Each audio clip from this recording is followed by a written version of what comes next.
It looks like a prehistoric creature that came from the time of dinosaurs. This scary beast is called the basking shark. It can grow up to 39 feet. People have only reported 3 of them in the past 160 years. The last sighting was in 2015, and before that, about 80 years ago. These sharks sometimes rise to the surface to filter out small animals, such as shrimps and other small crustaceans, when they want to have a nice, tasty seafood dinner. But when there isn't enough grub at the surface, they go down to the depths of almost 3,300 feet, where they tend to stay for months, which is something researchers discovered using satellite tags. Tag, you're it! Now, basking sharks like to spend their time in more temperate waters, but they can migrate long distances. They live across the globe, but in warm tropical or subtropical areas, they won't go near the surface because they're not fans of high temperatures. The lion's mane jellyfish is not that rare, but it's fascinating how large it is. It's the biggest among jellyfish species and the longest animal. Its total length can reach 120 feet. That's approximately 23 feet more than the longest blue whale scientists know about. The jellyfish has around 70 to 150 tentacles, and they all contain huge amounts of neurotoxins that can seriously harm you if you come in contact with the animal. But people don't usually come across this type of jellyfish because it rarely lives near the coast, preferring the open ocean. Generally, you can find the lion's mane jellyfish no deeper than 65 feet below the surface, where it dines on small fishes, zooplankton, and some other types of jellyfish. It uses its tentacles to catch its value meal. Hey, you want fries with that? The giant phantom jelly comes out of the darkness and depths of the ocean's midnight zone. Its sun hat-shaped bell reaches over 3 feet across. This bell trails 4 ribbon-like mouth arms that can be up to 33 feet long. This quite rare creature uses its mouth arms to catch unfortunate animals swimming around and not knowing what's coming for them. Giant phantom jelly propels itself through the water with periodic pulses coming from its orange head. It glows faintly and mysteriously in the pitch-black depths. It lives across the globe in all the oceans except for the Arctic. I'm guessing it's too cold. Because of its odd shape, people often call the oarfish the dragonfish or sea serpent. It's about 26 feet long, which makes it the longest bony fish we know about, and lives at depths of 3,300 feet. Oarfish spend most of their time in the deep, dark parts of the open ocean in tropical and subtropical areas. They almost never come to the surface, unless, invited. It's a ribbon-shaped and shiny silver creature with a long red dorsal fin and red oar-like pelvic fins. Its body has no scales and is very thin. The fish can grow to a length of about 30 feet and weigh 660 pounds. Oarfish have really big eyes that help them see better in their dark, scary surroundings. The frilled shark is definitely one of the gnarliest-looking marine animals out there. If you saw it somewhere, you'd probably think you went back to the age of dinosaurs. Yup, the frilled shark is a prehistoric creature because its roots go back 80 million years. This living fossil can grow to be 7 feet long. It got its name from its frilly gills.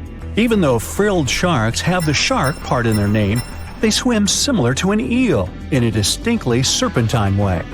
Its mouth is terrifying. Similar to the maw of the great white shark, it has 300 trident-shaped teeth lined in 25 rows. Hey, come a little closer, huh?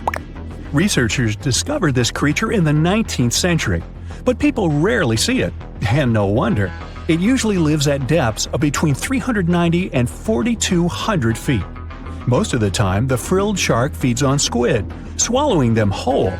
Its long jaws allowed the frilled shark to gape extra wide and swallow animals half as long as its entire body. Goblin sharks are very rare. Researchers have spotted fewer than 50 of them in more than 120 years. But maybe that's for the best, since we're talking about a pretty scary fella with a narrow snout and sharp teeth. It's also capable of thrusting its entire jaw outward when it wants to catch something. Sounds familiar. As it's lurking through the dark depths of the ocean, a goblin shark sees a small squid that looks quite yummy. The dangerous animal inches toward the squid. When the poor creature notices the predator, it tries to dart away, but it's too late. The shark has already thrust its jaw the whole 3 inches out of its mouth. This jaw is connected to the flaps of skin the shark can unfold. This helps a lot because the goblin shark is a sluggish animal, so it's pretty hard for it to chase its food. After finishing its lunch, the goblin shark puts its jaw back in its mouth and swims away as if nothing's happened. Goblin sharks mostly live at the bottom of the ocean. Like many other shark species, they prefer swimming alone. Here's a silver-colored creature with very rough skin. That's the ocean sunfish, with a total length of almost 11 feet. Its other name is mola. The ocean sunfish is the heaviest of all bony fish out there. People sometimes call it a swimming head because of its bizarre appearance. These creatures have such a weird shape because they're born with a back fin that never actually grows. It just folds into itself as the animal matures and creates a rounded rudder. The sunfish is a bit clumsy. It moves with the help of its mighty fins that allow the animal to swim on its side. This marine inhabitant is a solitary creature. It mostly feeds on zooplankton and jellyfish. The spotted wobbegong is one of the world's rarest sharks. It grows to be more than 10 feet long. It may not look as terrifying as some of its shark relatives, but it's pretty good at catching unsuspecting animals swimming past, mostly during the night. The animal has a spiracle, which is why it can breathe while staying still at the bottom of the ocean. It's motionless most of the time, which is why you can barely notice it. Its flat body and large pelvic and pectoral fins blend in with the underwater terrain. That's why they're so good at hiding. This ability helps when these sharks want to protect themselves too. Wobbegong means carpet shark. They usually live close to the ocean floor in coral reefs, on sandy bottoms, and under piers. People have even spotted the shark in the water that is barely deep enough to cover its flattened body. Now, blobfish lack teeth and bones, so they can't actively hunt. Since they don't have much muscle mass, they can barely move around. Hey, I had a roommate like that once. They get their energy from animals they scoop up from the seafloor. They also know how to conserve this energy. That's how it usually goes with deep-sea creatures. They don't have as much food as those animals that swim closer to the surface. Instead, they have special body mechanisms that allow them to save energy for the times when they don't have much to eat.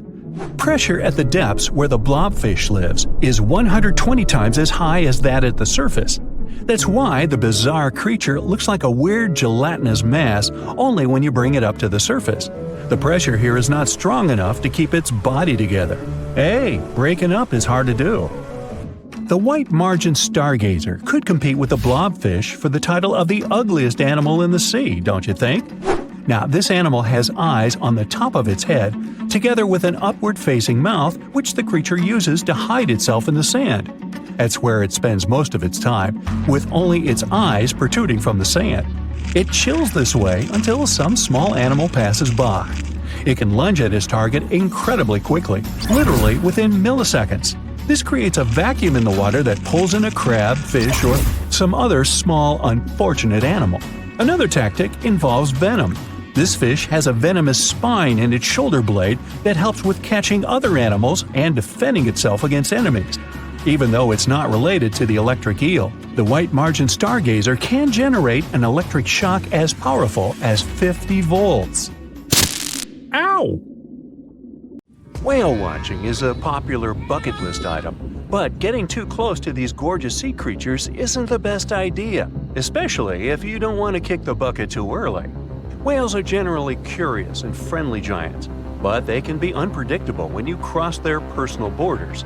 First of all, they are huge, and one wrong move on their side could flip over your boat or seriously hurt you.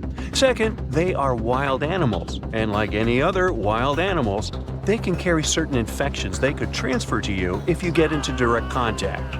Plus, they have strong parental instincts, so if you approach their young by accident, they might think you want to take them away and will act accordingly. It is only safe to observe whales from the sea when you're accompanied by an experienced expert, both for your own good and for the good of the whale. Now, sometimes whales and dolphins strand themselves on the shore for reasons scientists still can't explain. Quite recently, over 200 whales have been found on a remote beach in Tasmania, Australia. A rescue team rushed to the location to save the whales, half of which were still alive. The rescue operation was really complex due to the remote location.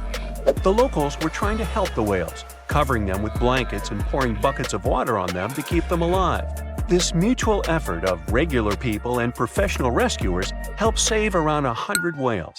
As to why this happened, one theory says the stranded whales might have had a leader who had some problems with orientation and took the whole pod to the wrong place. The Australian box jellyfish looks just like any other jellyfish you've probably met in the sea. But don't let these creatures deceive you. They're considered the most venomous marine animals. Box jellyfish got its name because it does look a lot like a box. Unlike other kinds of jellyfish that float with the current rather than swim, this creature can reach a decent speed and choose its own direction. And here comes the scariest part. It has tentacles covered with tiny darts loaded with poison. People and animals that get unlucky enough to have a rendezvous with those tentacles face some pretty scary and sometimes even fatal consequences in just a matter of minutes. Before you decide to cancel your vacation by the ocean, you should know that only a few out of the 50 species of box jellyfish have venom that is lethal to humans. Ooh! There are some not-so-dangerous species living in warm coastal waters worldwide, and the lethal ones reside in the Indo-Pacific region and northern Australia. G'day, mate!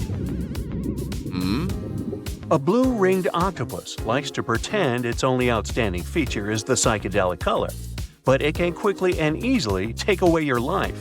This cute-looking sea monster likes to spend its time in the soft, sandy bottom or shallow tide pools and coral reefs. It normally hides in underwater crevices among shells or debris. If you somehow manage to find and disturb it there, the octopus will show you its signature blue rings as a warning signal. And if you don't get the hint, it will introduce you to its other signature feature, a venom 1,000 times more powerful than cyanide. One octopus has enough of it to do away with 26 people within minutes. This venom is more toxic than that of land mammals. The octopus normally uses it to hunt crabs, shrimp, and small fish by pecking them with its beak and paralyzing them. The same can happen to a human victim. You'll unlikely even feel the bite until it's too late. The good news is that there have been no known cases of such incidents since the 1960s. If you don't disturb the blue ring octopus, it will never attack you first. If you enjoy picking shells on the beach, make sure the ones you collect don't belong to a cone snail. It's nothing like its relatives living on land and eating fresh leaves and bark. There are over 500 species of this venomous sea creature, and a few that can really hurt you. These little snails are extremely vicious, just like Jimmy from 3rd grade. They inject their venom through a harpoon-like tooth. The consequences of this injection can be quite terrible for you. Now, are you afraid of snakes? Well, I have some bad news for you. You can't escape them even in the water. Certain kinds of these creatures have adapted to live both on land and in the sea, especially in the warm waters of the Indian and Pacific Oceans.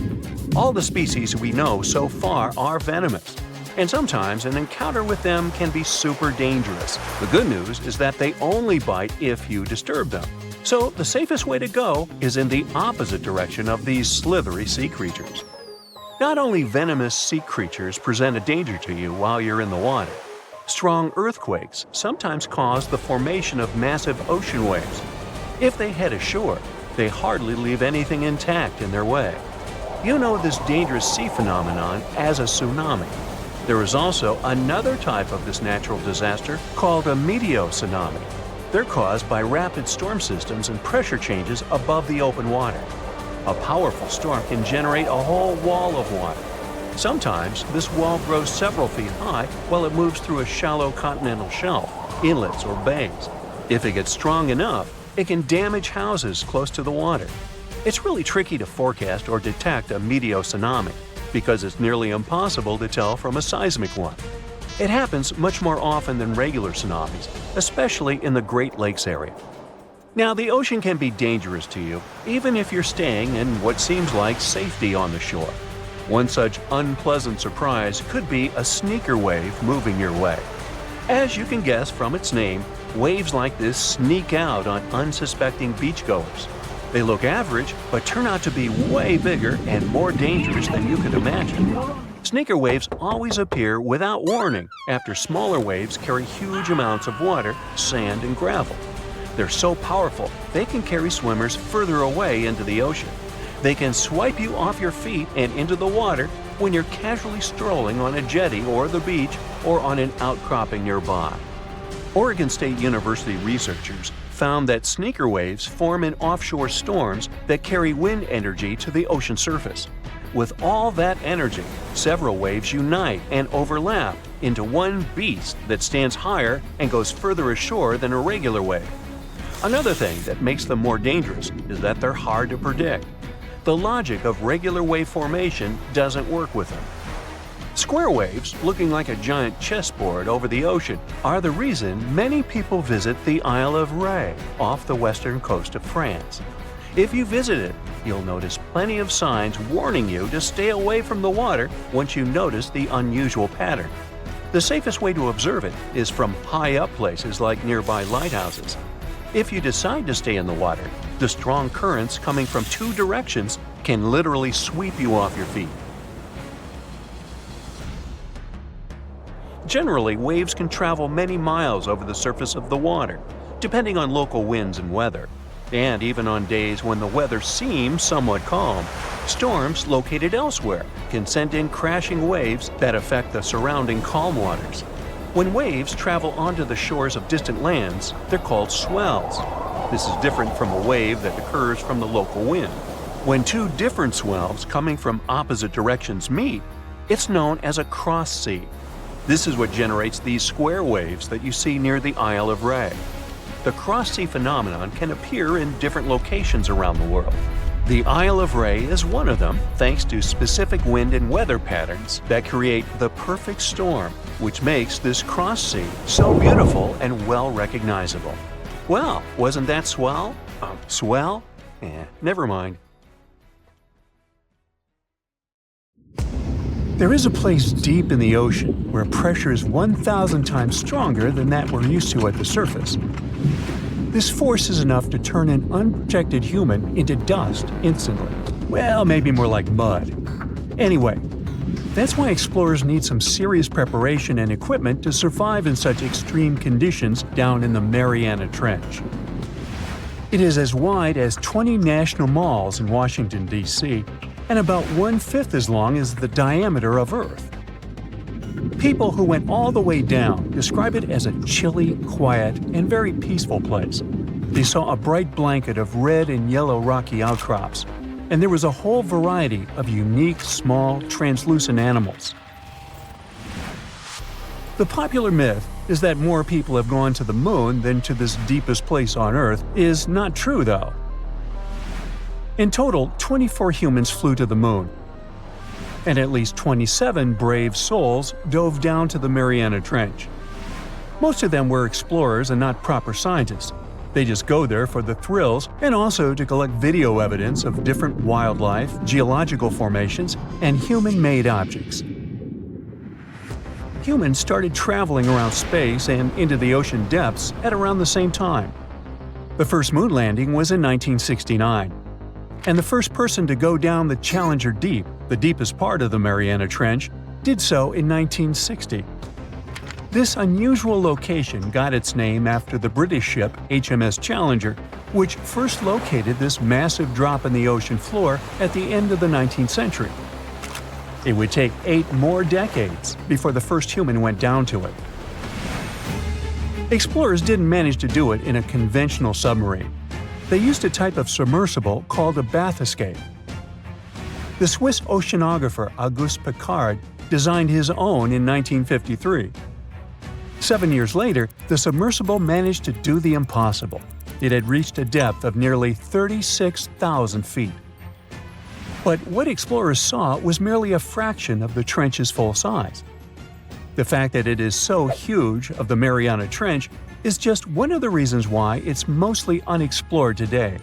The absence of light is another major issue. Sunlight is incapable of reaching such profound depths, So the entire trench, from top to bottom, lies in absolute darkness. Because of such conditions, the ecosystem is a lot different than the shallower regions of the Pacific. This puts immense pressure on marine wildlife. Yeah, the pun is intended. Another reason why it's so challenging to survive there is the temperature. Water freezes at 32 degrees Fahrenheit. At the bottom of the Mariana Trench, the ocean is just a couple of degrees above freezing.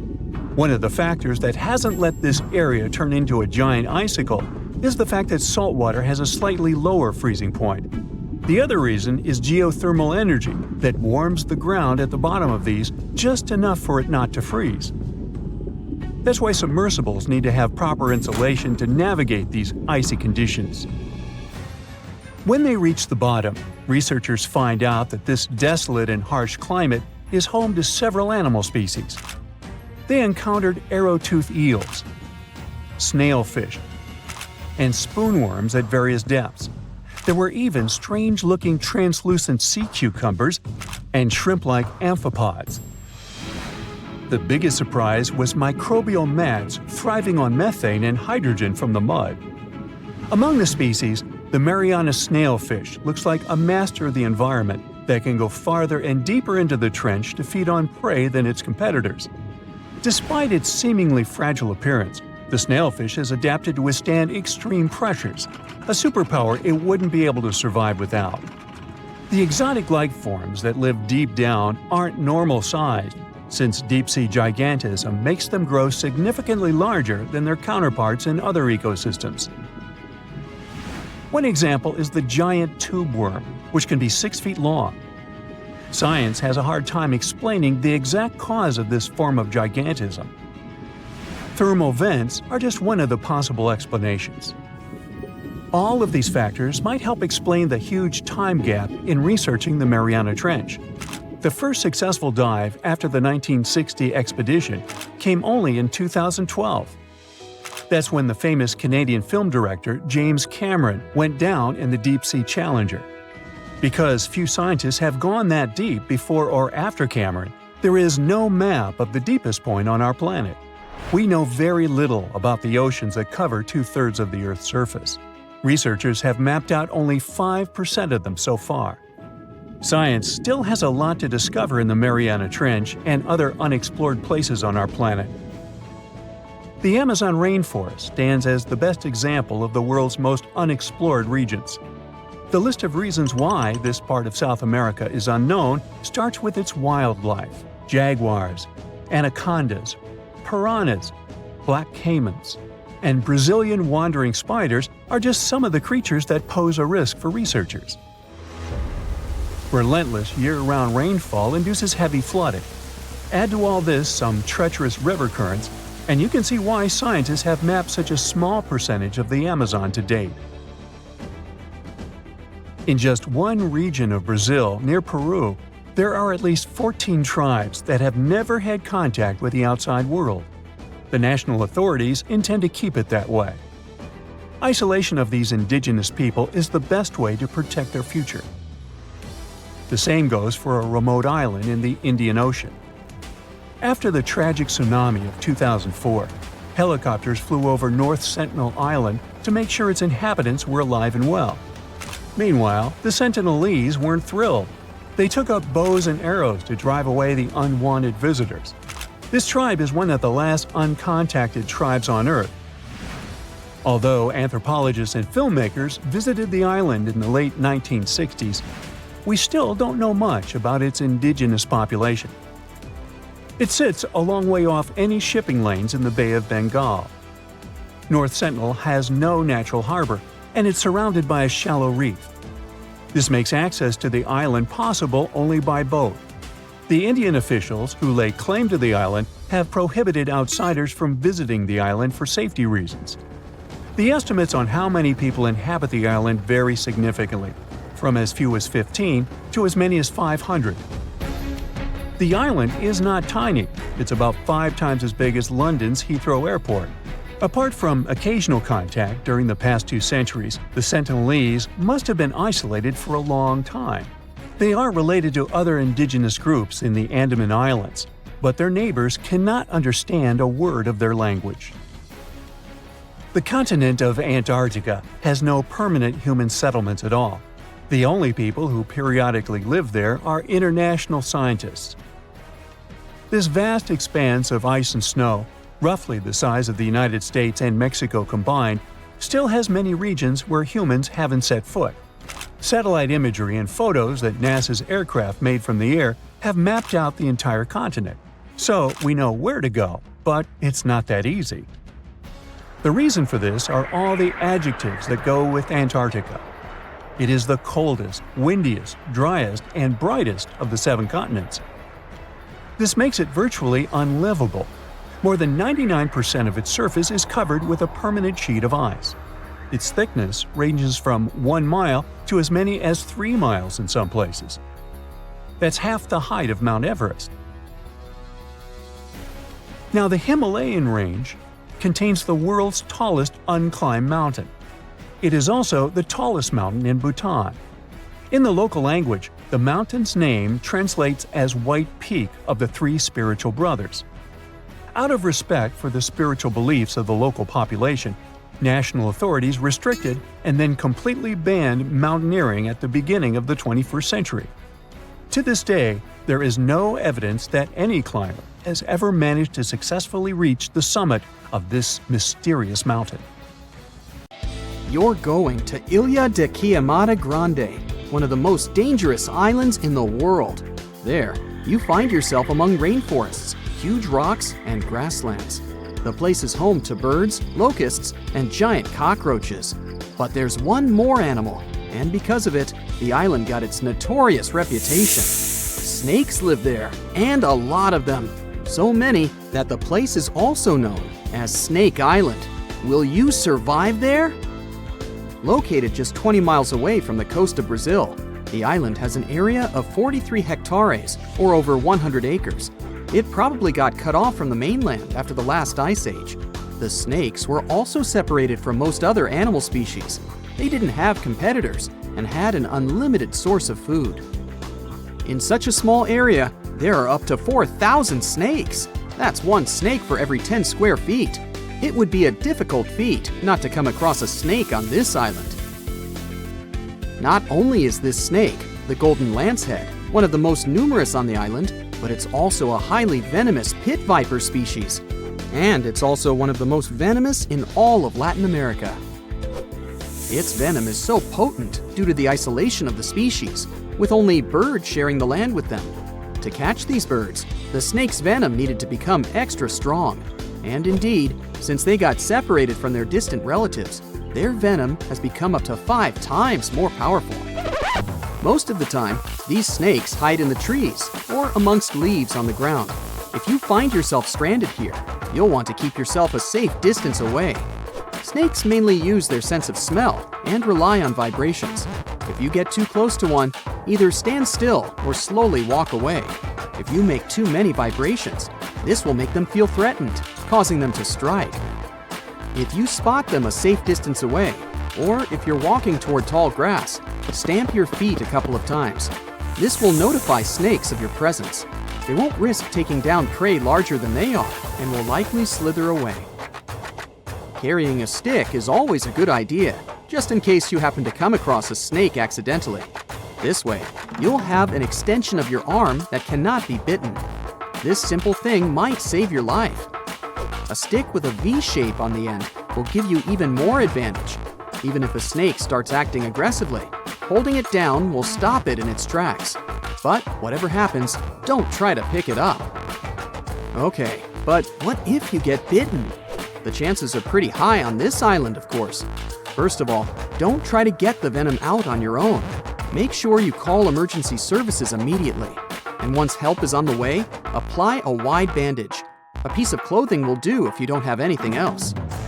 Don't try to chase the snake trying to identify the species. Emergency services know how to figure out what venom it is. Now, just keep calm and wait for help. You might be wondering who you can call on this abandoned island. Well, since it's strictly prohibited to visit this place, there are signs advising to stay away all over the island, along with a number you can call if you run into trouble. let's say you've successfully avoided getting bitten. The next thing to consider is what you can eat there. Snake Island was previously known as Ilha de Queimada Grande, where queimada is Portuguese for forest being lit up, or forest fire. The reason for that was the fact that the entire island was deliberately set on fire to make room for a banana plantation. Unfortunately, the banana business didn't turn out to be a success, probably because farmers got sick and tired of snakes. But some banana trees still thrive today, and they can provide you with some much-needed nutrients. You'll also want some protein in your diet throughout your stay. Luckily, along with the snakes trapped on the island, there are also cockroaches. These giant prehistoric-looking roaches come out at night to feed on plants. Get that barbecue started and enjoy the rare delicacy this island provides. A great way to survive on the island is to avoid it altogether. If by chance you happen to be sailing past, keep in mind that this place was once connected to the mainland. Rocks beneath the waves are very likely to damage the bottom of your boat if you get too close. Make sure you keep an appropriate distance when traveling past. Sure, this island is intriguing, but please remember that no matter how close you get to it, you won't be able to see snakes from the boat. You can only see these creatures if you get close enough, which you really shouldn't do.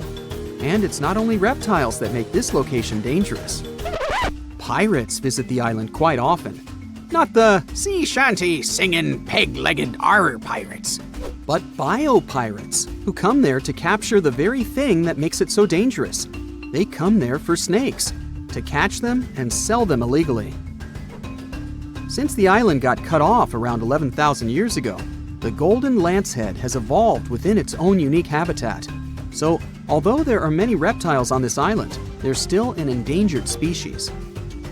Due to their limited numbers, their value is very high, reaching up to $30,000 on illegal markets, which gives biopirates the motivation to catch them. I can think of better ways to make a living. Anyway, let's say you've got all the resources necessary to survive in one of the most dangerous places on Earth. Do you think you would manage this feat? Perhaps you think it's impossible. You'd be surprised at how possible it can be, if you know what you're doing. It turns out many have visited this scary place before. Research teams often come there. They study the golden lancehead snake, its environment, and its food sources for conservation purposes. But scientists always make sure there's a doctor on the team. There's also a lighthouse on Snake Island. It had been operated by people until the 1920s. Then it became automated. One guess why. Brazilian authorities visit the lighthouse once a year to make sure it's still functional. Locals on the mainland know the reputation of the island, so the stories of people going missing are minimal. But one group of fishers once got too close to the island. As they were sailing along their normal route, they accidentally neared the shore. Their boat hit a rock under the waves and began filling with water. As the boat was quickly sinking, the men had only two options: to try to survive in the rough sea or swim to the shores of Snake Island. It was a hard choice to make. After all, they had heard the stories, and it wasn't just about snakes. Rumor had it that the island was cursed. Regardless of the stories, the fishers chose to take their chances with Snake Island. After making it to the shore, they tried to be careful. Their knowledge of the island could help them survive. Most importantly, they knew to avoid the rainforest at all costs. As the men got hungry, they carefully walked along the edge of the forest, warily collecting bananas. They were mostly sitting, waiting, and conserving their energy. They could only drink water when it rained. It was just enough to sustain them. They slept on the beach, unprotected from the elements and weather. And all the time, they were so close to the comfort of the lighthouse or caves. They were probably overly cautious, but it was either enduring some discomfort or risking their lives for a dry bed. They didn't yield to the temptation. They managed to survive for 3 days without being bitten by a snake. After that, a passing boat finally rescued them. So, now you know, anything is possible. So, Megalodon was one of the biggest and most ferocious monsters on our planet. Powerful jaws, razor-sharp teeth, gigantic size. But what do you know about how it sounded? Imagine how loudly it growled, permeating the underwater world with sound vibrations. This sound resembled nothing. Megalodon didn't have a voice. It was a shark, and sharks don't have sound-producing organs. It was a quiet danger. But despite its muteness, yes, that is a word, you could have still heard it. Come with me. Now you're underwater, clenching your fist, raising your hand, and quickly bringing it down. Now imagine that you have a big submarine instead of a fist and hear the water flowing around the smooth surface of the hull. That's what a megalodon sounded like. When this monster was swimming out to the surface and opening its jaws, it sounded like a waterfall. The giant shark swam at high speed.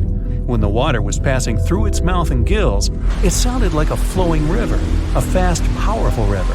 Megalodon had no voice, only the scary sound of flowing water.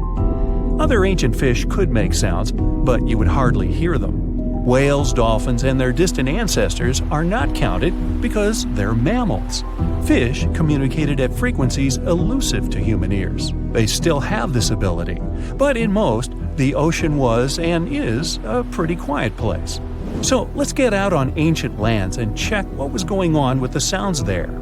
Thanks to modern technologies, scientists can analyze the sounds of many ancient animals. Using CT scans, they found that some dinosaurs had complex systems of small open pockets in their skulls.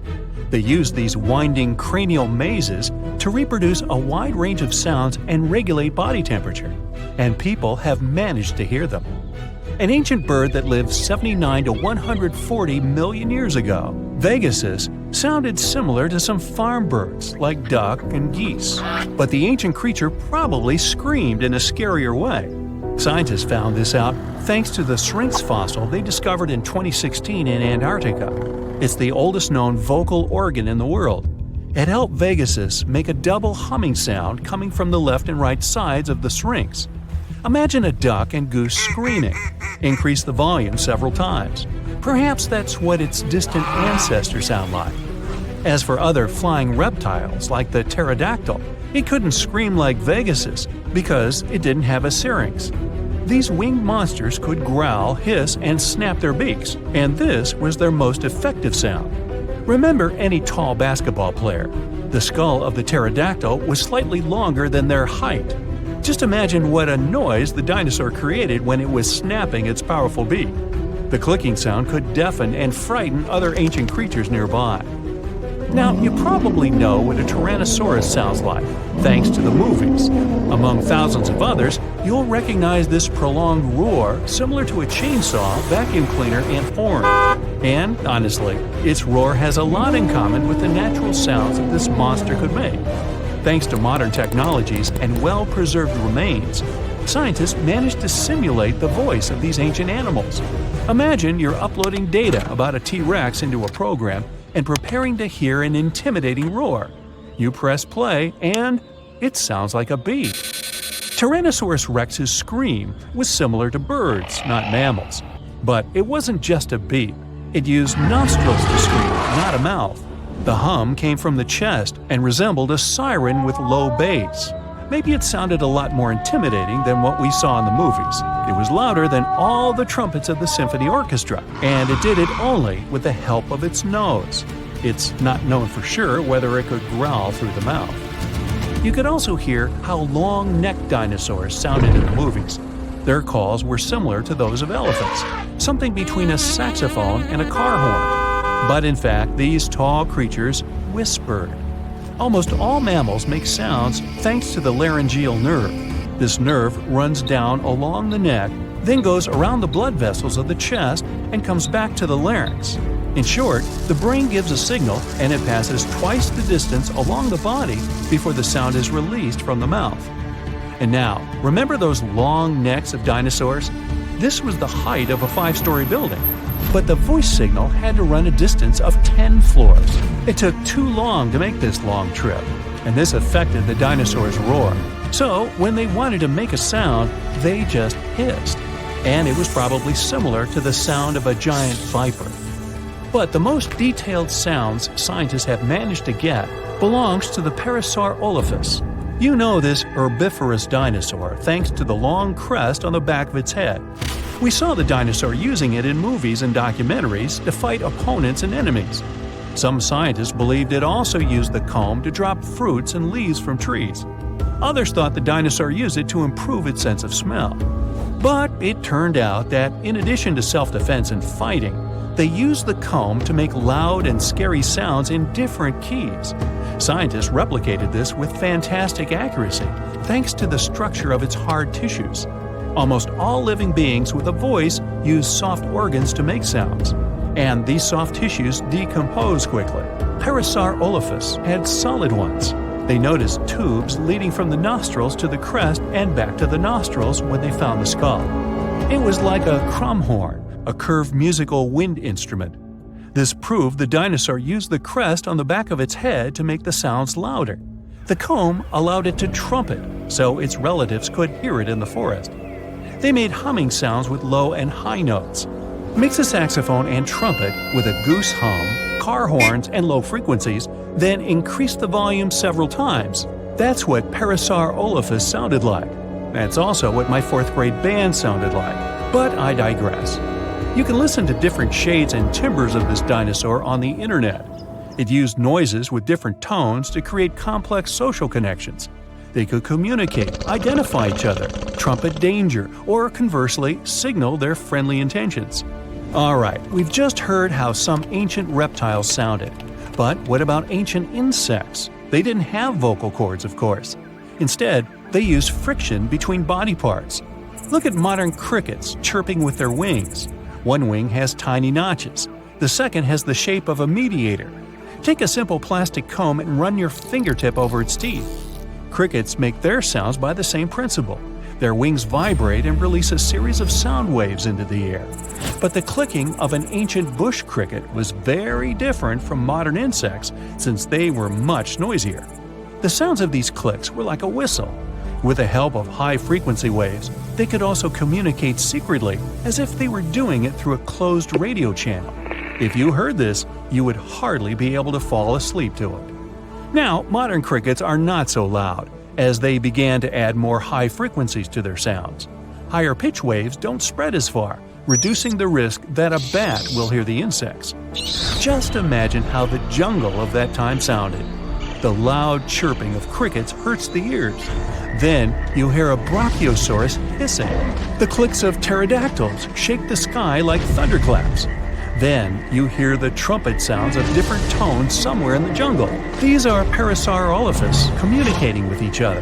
And then you get scared by a loud Tyrannosaurus siren. What a racket! You'd probably not find peace in such conditions. Fortunately, humans appeared millions of years later. And, by the way, scientists have managed to find out and understand what our distant ancestors sounded like. They carefully examined the insert function of the mouth, nose, and throat on the Neanderthal skeleton.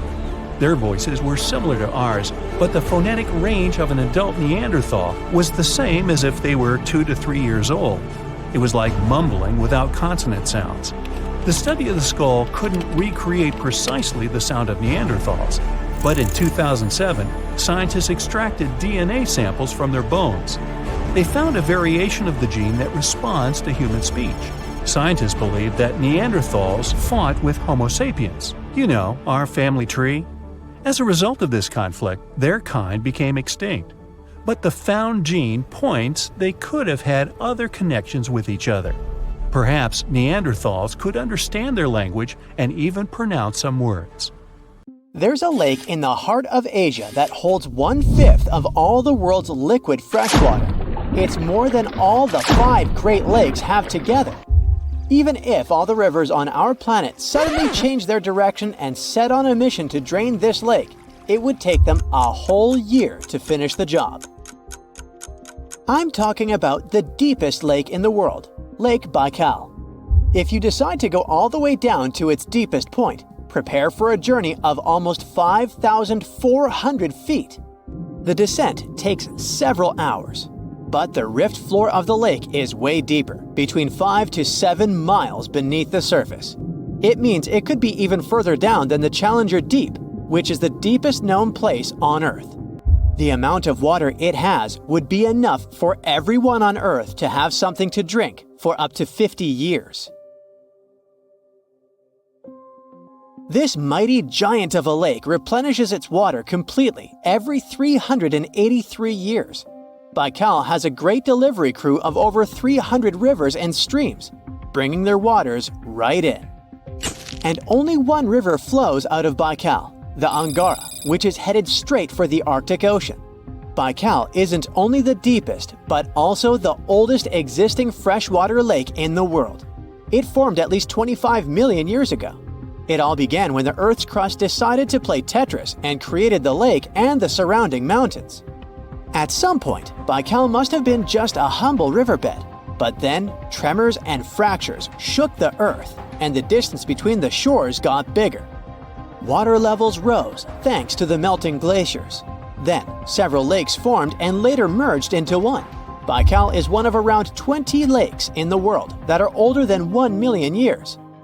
And since it wasn't disturbed by glacial periods, it's a perfect research ground for scientists. Its deep-drilled core sediments can tell a lot about the climate of our planet in different periods. Since Baikal is in a rift basin with 2,000 seismic tremors per year, the lake is deepening and still growing in size. Its shores drift apart at around the same rate as South America and Africa are moving away from each other, so it has all the potential to become an ocean. Another thing Baikal has in common with the oceans is that it has water rich in oxygen, even at its lowest depths. This is one of the reasons why the fauna of the lake is so incredibly rich. It's home to over 2,500 various animals and 1,000 plant varieties. Around half of them are unique and only exist in this area, like the endemic algae, the Baikal omul fish, and the Baikal oilfish. There are also some bears, elk, and lynx living on its shores. They must appreciate the fact that the temperatures around the lake are always higher than the rest of Siberia, thanks to its huge water mass. Most Baikal dwellers prefer to stick to the bottom of the lake, but there's one brave guy you'll meet if you decide to visit. Meet the Baikal seal, also known as Nerpa. It's the only true freshwater seal in the world. Nerpa's eyes are so cute it nearly landed the part of Puss in Boots in Shrek. Nerpa in Boots sounds good to me. These huge eyes are there to help them follow their favorite pelagic fish underwater. There are other seal kinds that can handle freshwater or use it to breed, but these cuties spend their entire lives in it. But wait, how did seals, which are supposed to be oceanic creatures, end up in a lake miles and miles away from the sea? About 400,000 years ago, during the Pleistocene era, these adventurous creatures traveled up the river and drainage systems that connected Lake Baikal to the Arctic Ocean. The ringed seal that still lives in the Arctic is believed to be the Baikal seal's closest ancestor. Today, Baikal seals are confined to their freshwater home because of the changes in waterways. And they seem to be pretty happy with their home as they can choose from a huge variety of food to eat. The seals mostly hang out in the north and central areas of the lake, but move south in the winter. The lake gets covered with ice, which they use as a chill-out zone, just like their oceanic cousins use rocks or the beach. Since at least 1969, Lake Baikal has had some mysterious ice rings pop up randomly here and there. At some point, they got so big that the astronauts even spotted them from space. The rings usually appear in late April, but can be there in January or May. Scientists couldn't crack the code on how these rings form for a while. They had all sorts of theories, and the most popular involved methane gas bubbles from the lake's depths. But then, scientists noticed that some of the rings were in shallower waters, where gas emissions don't happen. So, an international team of scientists decided to solve the mystery. They traveled to Lake Baikal, drilled holes in the ice, and dropped sensors into the water. In 2016, when they started the research, they heard that 2 vans had gotten stuck in the mysterious ice rings. Once they had analyzed the data from the sensors, it turned out that the secret behind the rings was warm eddies flowing clockwise under its ice cover. The currents were less intense in the center of the eddies, so the ice above them was thicker at the edges. The waters of the lake are so clear that you can see some extremely deep parts up to over 130 feet down. This is thanks to the surrounding mountains that send off melting ice right in. Plankton that live in the lake also helps clean the floating debris. When this crystal clear water freezes, it forms an unusually thick and see-through layer of ice. The wind likes to play sculptor on Baikal and creates one-of-a-kind pieces of art here. It picks up water, which, of course, freezes into the most unusual designs. Frozen bubbles and icicles you've never seen before. The location and geography of the lakes and the cycles of melting and refreezing create the perfect conditions for this ice workshop. And you can even see rocks that seem to be floating. The bottom of the rock freezes to the surface of the ice. Then, the strong winds wear away the surroundings, leaving a perfect pedestal for the rock. If you think the floating rocks look eerie, how about Baikal's version of the Loch Ness Monster? The local Buryat people have a legend about the water dragon master that lives in the lake. A dragon is believed to be the most powerful creature living on Earth in Asian mythology. They believe there are 4 dragons living in the 4 seas, each responsible for one of the cardinal directions. Baikal is the North Sea in this story. The image of this dragon is supposedly etched in ancient petroglyphs on the cliffs of Baikal. There's also a hefty stone slab that looks like a monument dated back to somewhere between the 3rd and the 9th century BCE, depicting a mysterious water monster. Imagine the stories this stone could tell, echoing the whispers of a bygone era and leaving us to unravel the enigma of the Baikal cliffs. The legend says that a local warrior was chasing the dragon. He finally reached the largest Baikal island of Alkan. He was ready to face and defeat the dragon, but the beast turned into a beautiful girl, and they got married. That's one unusual twist to a classic defeat the dragon and take the girl story. So, local legends describe that dragon as a giant sturgeon with an almost gator-like snout and armored body. In reality, the mythical monster must be one of the many huge fish living in the lake. They can afford to grow to several feet in length thanks to the high levels of oxygen in the water. Beluga sturgeon can weigh several thousands of pounds, lives up to 50 or 60 years, and never stops growing. Most of the ocean is still shrouded in mystery, whether we're talking about dark corners or creatures that are hiding in the depths. But sometimes it gives us a peek into scary things it hides in its cold, dark depths. Like when you hear on the news that there are some deep-sea creatures washed ashore after a powerful storm once again. Some just look weird, while others are real monsters that live at depths of more than 3,300 feet. The coldest and deepest parts of the ocean have created one specific phenomenon called gigantism. So, sea spiders, squids, worms, and many other animals, mostly invertebrates, or creatures without backbones, they're all way bigger and scarier than the versions we see in the more shallow areas. In the Pacific depths, you can see a sea sponge as large as a minivan. Or what about the colossal squid that lives in sub-Antarctic waters and is nearly 14 times longer than the arrow squid, a type that mostly lives in New Zealand? Researchers found many of these underwater monsters in the abyssal zone of the ocean. Back in 2021, the researchers showed images of the giant phantom jelly. It was at a depth of 3,200 feet. Its tentacles were 33 feet long. Wow, I wouldn't like to face that one on the beach. It probably eats only small fish and plankton, but it can swim to depths of more than 21,900 feet. And down there, this giant jelly doesn't have enough food. How does it survive then? Scientists haven't figured it out yet. And there are even more questions related to the giant squid, the biggest one ever found. This monster is 43 feet long, with a weight of nearly a ton. Imagine if those tentacles would grab your car, or something like that. They would smash it like it was a toy. There's no light in the abyssal zone. Sun rays just can't penetrate that deep. So there's no algae or underwater plants there. Local animals mostly eat snow.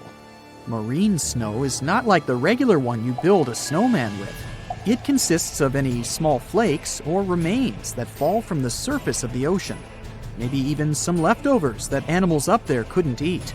So it's not much, but apparently it's enough for very large creatures that hide deep down there, like giant squids. Squids that generally live at such depths don't bother going after their prey. They just wait until the poor animal swims right up to their long tentacles and falls into a trap. It may not be the best method ever, because not many animals will even swim into these dark, cold parts, but it's the method that saves energy. A giant squid eats only 1 ounce of fish daily, which is approximately 45 calories. That's nearly 50 times fewer calories than an average person should eat per day. So when a squid gets 1 fish, it saves it for a couple of days. I hope giant squids won't get the idea to go to the surface and look for food when there's not enough of it in the abyssal zone.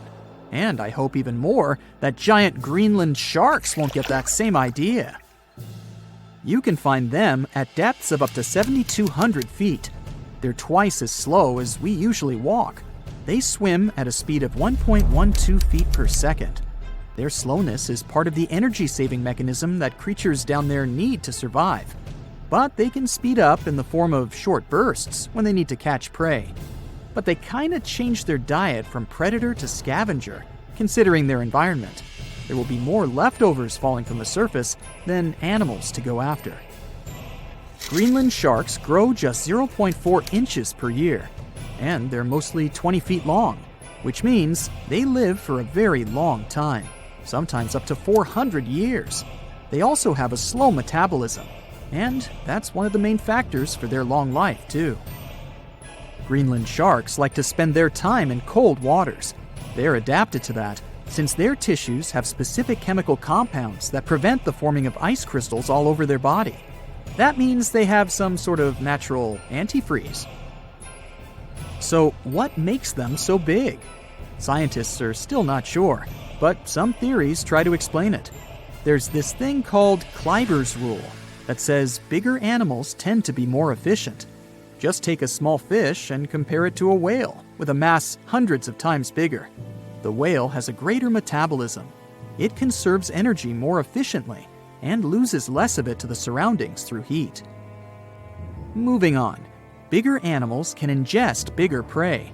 They're more likely to go through tough issues in their environment or defend themselves from predators going after them. Also, the body gets bigger when temperatures are lower. The Greenland shark is a perfect example. So are giant sea spiders. Sea spiders are generally common, and you find some very small ones at 0.04 inches. But in deeper parts of the Antarctic, they become 3-foot-long giants. They grow so big because the cold water has more oxygen. That way, more of it diffuses into the animal's body, and that allows it to grow bigger. Yeah, both as a creature and a nightmare. And how about this giant tube worm? Researchers found it accidentally while they were exploring the mysteries of the Pacific Ocean floor. They stumbled upon unusual hydrothermal vents. Volcanic heat is a thing that gets them going. As water seeps down through faults or cracks in the rock, these vents change their direction. When the water gets out of the vent, it's rich in different minerals and chemicals.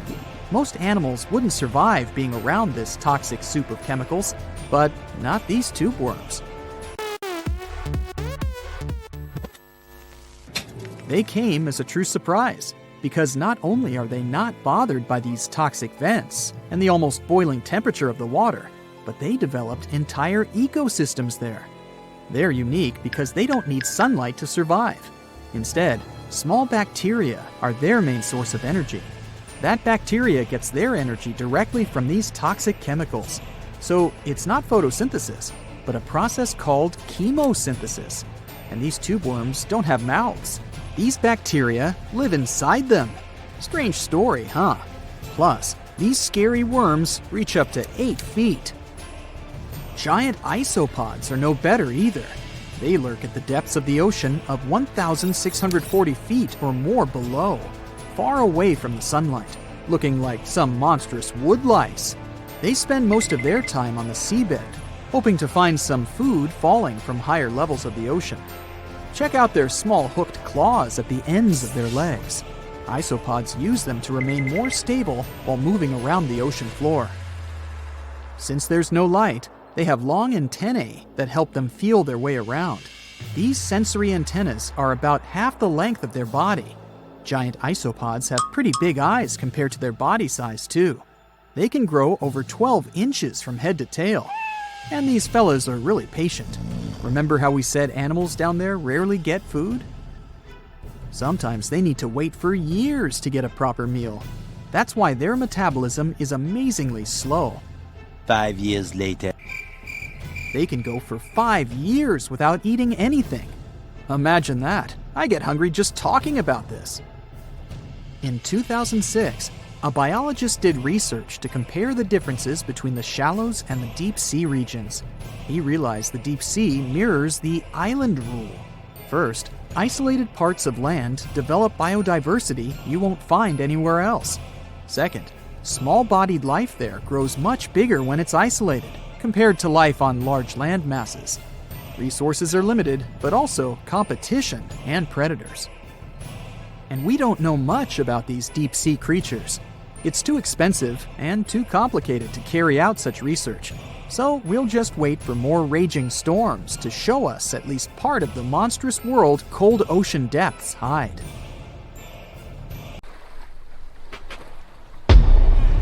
Many terrifying animals live deep beyond the waves, like this vampire squid living 3,000 feet below the surface in almost complete darkness. This animal has a cloak, like a vampire's. That's why it's called the vampire squid. Deep down at the bottom, it can't use ink to defend itself. So this animal has developed an unusual tactic. It glows slightly to scare away predators. If this tactic fails, the vampire squid can turn its body inside out, revealing tiny spikes. When you translate its scientific name, Vampiroteuthis infernalis, it literally means vampire squid from the nether. Despite its terrifying looks, it's a harmless ocean animal. This previous creature was not from space, but this object definitely is. Before Elon Musk found a way to reuse rockets, NASA would simply drop old ones after launching astronauts into space, most of the time in the ocean or deserts. In 2012, Jeff Bezos launched a mission to find the Apollo 11 rocket. They found it by using sonar, but it was in terrible condition. It was sitting on the bottom of the ocean, not far from the predicted site. They were able to rescue the engine and reconstruct 2 of them. The most famous lost city is Atlantis, but sadly, we still haven't discovered it. However, Heraklion was also just a myth until one British pilot saw something that looked like a city while flying over the Mediterranean Sea. He reported it, and 60 years later, a group of divers went there. They were shocked when they found an entire city underwater. It was loaded with artifacts that could tell us a lot about the history of the place. Now it's one of the best underwater archaeological sites in the world. It's believed that the rising sea caused the whole city to go underwater. The Titanic sank in 1912. The wreck was claimed to be officially discovered 74 years later. In reality, though, a fisherman found the Titanic 8 years earlier while fishing in the Atlantic Ocean. He was pulling out his net when he spotted a head stuck in it. Luckily, it was just a doll's head. Years later, after the fisher had passed away, his son sold the doll to a doll collector. She did a lot of digging and research on every person who had a porcelain toy on the Titanic. She found the owner of the doll. Ava Hart was on the Titanic and had a doll with her. Ava survived the catastrophe by a miracle, but her toy didn't. Hart even wrote about the doll in her journal, and every detail matched the toy found by the fisherman. The tripod fish lives deep in the abyssal zone, around 20,000 feet below the surface. It's adapted to such immense depths and uses its tripod fins to stay still on the bottom. This creature doesn't have big eyes, but even if it did, these eyes would be useless in the darkness. Instead, The tripod fish uses its fins like antennas to detect any movement in the water. This creature doesn't have much luck when it comes to its love life, so it had to develop unique tactics to reproduce. One fish can be both male and female. The next bizarre creature is the lizardfish. It has tons of razor-sharp teeth, a huge mouth, and really big eyes, which it uses for hunting. All this makes the animal look freaky. The lizardfish lives at depths of around 11,000 feet in the midnight zone, where there is zero light. This freak of nature basically eats everything it can fit inside its mouth, from small fish to other lizardfish. On the other hand, when they see other reptile fish, they probably fall in love instead, because finding mates at those depths is not an easy task. Like the tripod fish, the lizardfish can be both male and female at the same time. When you think of a river, you usually picture it on land. Still, nature is quite unpredictable, and it created a river flowing under the ocean in California. It's running at a depth of around 2 miles. This river has everything that an ordinary river has: sunken logs, trees, and rocks. And despite its uniqueness, it's not the only one in the world. There are also others in the Amazon and Greenland. A terrifying creature was discovered near Angola's coast by a remote operating vehicle. It looks like it doesn't have a head or a body. It was sitting at a depth of around 4,350 feet below the surface. After doing research, scientists concluded it wasn't anything from a sci-fi movie. It was just a cluster of siphonophores stuck together. In 2015, some random guy was diving in Caesarea, and something shiny caught his eye. He reached out, grabbed it, and realized it was a gold coin. After that, he examined the bottom and found out that there were many more. He reported the incident to the local authorities, and they concluded that he had found Arabic treasure. The coins were made of solid 24-karat gold and were a few thousand years old, but due to the perfect salinity and temperature, they looked brand new. The coins belonged to a ship carrying cargo. It was caught up in a storm and unfortunately sank. One of the weirdest things ever discovered was found in the Baltic Sea. It's an anomaly that looks as if it was created by a different civilization. It was discovered by Swedish researchers, and they basically had no idea what it was. They had to ask tons of other scientists for their opinions. When you look at this formation from above, it's 200 feet long and looks exactly like a fallen spaceship. It's hard to believe that it's a natural formation, but spoiler alert, it's totally made by nature because the Baltic Sea has gone through many erosions throughout history. Most likely, the bizarre formation is the result of these processes. A group of divers in Madagascar were shocked when they found this 7-foot monstrosity of a knife on the seafloor. The speculation started immediately, and many said that the knife was from some giants that had fought megalodons and lived on Earth thousands and thousands of years ago. That could make a nice story, but the knife is most likely a movie prop that was lost at sea. One of the ocean's most bizarre animals is the frilled shark. It's believed that this fish is the reason for all those sea serpent stories that sea explorers of the past wrote about. These animals live pretty deep in the ocean, but sometimes they can be seen in shallow waters. It's super rare, but possible. The frilled shark has a big mouth sporting around 300 teeth. It also has a long body that looks like a lizard's, and it is truly a unique species of shark. Its prey can be half of its size because this shark's stomach is like that of a snake, and it can swallow huge fish or crustaceans. Spotting a few worms in your garden is no big deal, but after seeing a 26-foot long one in the ocean, you will make your wetsuit a little wetter. This worm is super rare, and it's completely harmless to humans. It's actually not a giant worm. It's a cluster of zooids that are stuck together in a worm-shaped formation. They usually only eat plankton, bacteria, and other tiny things that can be found in the ocean. Probably the scariest thing in the ocean that is 100% real is the magna pinna, which can be found at crazy depths of 20,000 feet below the surface. This monster looks like an underwater Slender Man, but it's just a squid with really long tentacles that can reach a terrifying size of 8 feet. This guy has only been seen a few times, and basically, we don't know much about this creature so far. The deeper you go, the creepier they get. You're about to travel to the darkest ocean depths and check whether this claim is true. Are the creatures living there as scary as people think? You go 120 feet down underwater. Pay close attention to the bottom under your flippers. Oh my, what's that terrifying face half hidden in the sand? That's the northern stargazer. You can meet this fish in the eastern United States. It buries itself in the sand until unsuspecting prey gets near. Then, the nightmarish creature electrically shocks the poor animal and dines on it.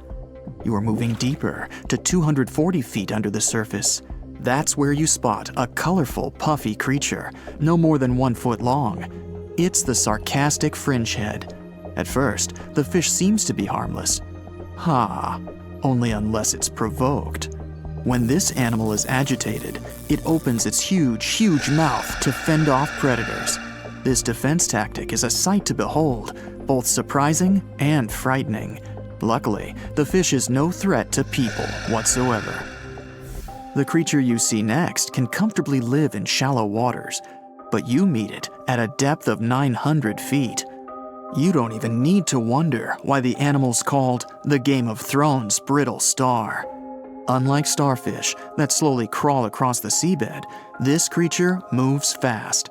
It wriggles its long, flexible arms to get from point A to point B.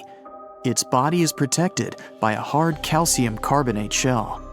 Also called snake stars, these creatures are tiny and easily fit in nooks, cracks, and small crevices in rocks. At a much greater depth of 2,000 feet, you come across the giant squid. For a long time, it was thought to be a creature from legends rather than a real animal. The giant squid was first caught on camera in 2001, and it's exactly as big as its name implies. The creature's eyeballs are the size of soccer balls, and the squid itself can weigh up to 600 pounds. Almost 3,000 feet below the surface, you get spooked by another creepy-looking animal. It's somewhat red and rather small, no longer than 1 foot long. As you approach the creature, it looks rather docile, or maybe just indifferent. The vampire squid, that's the animal's name, looks like an umbrella with tentacles. It doesn't even produce ink, so you leave it alone. Soon after that, at a depth of 3,200 feet, you meet the cookie cutter shark. This creature is a parasite. It attaches itself to big fishes, dolphins, whales, and sometimes even people. Then, using its neatly arranged serrated teeth, it gouges out cookie-sized pieces of meat. This nasty glowing animal doesn't grow larger than 20 inches and lives in the ocean twilight zone. At a depth of 3,300 feet, the light becomes a rare and valuable thing. The animals living that far away from the surface have to evolve unusual features to survive. That's how the barrel-eye fish ended up with a transparent head and 2 super-sensitive barrel-shaped eyes. Right now, pretty much like always, they're pointed upward, allowing the fish to see potential prey and you. Almost 4,000 feet below the surface, you see something droopy and saggy. The blobfish doesn't have a skeleton or any muscle. Its jelly-like flesh lets the creature survive incredible water pressure. Despite its appearance, the blobfish is an ambush predator. It usually lies very still on the bottom, waiting for unsuspecting prey to swim by. You go a bit deeper and spot a creature that looks particularly ghastly. The goblin shark senses prey with its snout. The creature's terrifying jaws are attached to elastic ligaments. When some animal comes too close, the shark catapults its mouth forward to catch it. If your mouth could do the same, you would be able to eat things dangling 7 inches away from your face. Even deeper than that, at 5,000 feet, you notice another member of the shark family. The frilled shark looks like an overgrown eel, but its gills are lined with red fringe at the edges, hence the name. The creature's horrifying mouth has 25 rows of razor-sharp backward-facing teeth, 300 in total. The shark prefers to hover in the water, waiting for its prey to come closer. Then, it charges at it like a snake. Suddenly, you see something glow brightly like an electric bulb. But after coming closer, you recoil in horror. The creature looks like an upgraded eel equipped with oversized teeth. That's the deep-sea dragonfish that can live at a depth of 6,000 feet. Chemical processes going on inside the fish's body produce an eerie red glow. This glow is used to communicate with other fish. At the same depth, you meet another deep-sea inhabitant. Its most prominent feature is its huge mouth. Thanks to it, the gulper eel can swallow its prey whole. Its stomach can expand to a terrifying size when it needs to fit something large. At a depth of 6,600 feet, you come across an angry-looking creature with a fishing rod over its head. It's the deep-sea anglerfish. The animal has an unusual dorsal spine, even though it's worn only by females. It protrudes above their mouth and has a lure on its tip, some luminous flesh that baits prey. The anglerfish has such a big mouth and its body is so pliable that it can swallow animals twice its own size. You're 7,000 feet down when you see another fish that's glowing in the dark. The black dragonfish is a sly creature. It has its light-producing organs arranged along its belly. The spooky creature also has gleaming flashlights next to its eyes. They help the animal find prey and attract potential mates. At the same depth, you also spot an enormous pillbug. But unlike the critter you can find in your garden, this one is at least 20 inches long.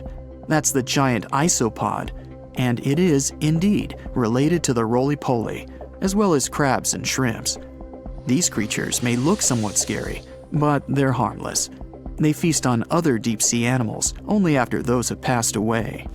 At a depth of 13,000 feet, you notice the ocean floor has become a bit fluffy. That's because it's covered with zombie worms. These creatures rarely grow to be more than 2 inches long, and still, they can break down fairly large animals, so strong the acid they produce is. The worms' feathery appearance makes them look like plants, but the truth is, these creatures munch on rock-hard bones of the world's largest animals, such as whales. The grid-eye fish almost scares you out of your mind soon after that. This creature has a pair of large greenish oval plates on the top of its head and no eyes whatsoever. Experts believe that these bony membranes detect light coming from predators, saving the fish's life. You're now 3 miles down below the surface, and that's where you spot something bizarre on the bottom. It's definitely a fish, but it's standing on the ocean floor on 3 long, rigid legs. Ah, it's the tripod fish. Curious rather than scary. This creature has adapted to the almost complete darkness by giving up on its vision. It has to rely on vibration and touch to sense prey. And then, the fish uses its fins as hands to transport food directly into its mouth. You don't have time to go any deeper before you spot the faceless fish. This slightly off-putting creature has no eyes, and its mouth, smiling a Mona Lisa smile, is underneath its body. For the first time, the faceless cusk, which is the creature's official name, was seen more than a century ago. The next time it happened was only in 2017. Once you've reached a depth of 6 miles below the surface, you see deep-sea cucumbers. These bizarre creatures are much bigger than their shallow water relatives. They spend most of their time on the sea floor. But if they need to escape predators, they are able to swim away. Deep-sea cucumbers have bright purplish coloring, tiny feet, and tentacles that surround their mouths. Cute. The question is, why do these deep-sea creatures look so scary? Life is very different there, at the bottom. Tremendous water pressure, a lack of food, and constant darkness. You have to adapt to survive in such extreme conditions. The stonefish.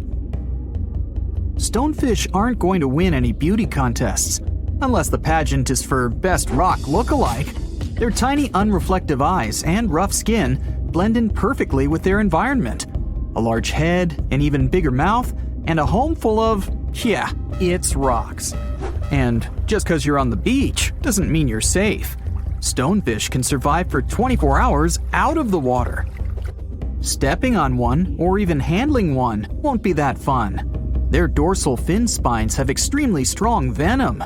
It shoots out when they get stepped on, and it can lead to paralysis or even heart failure.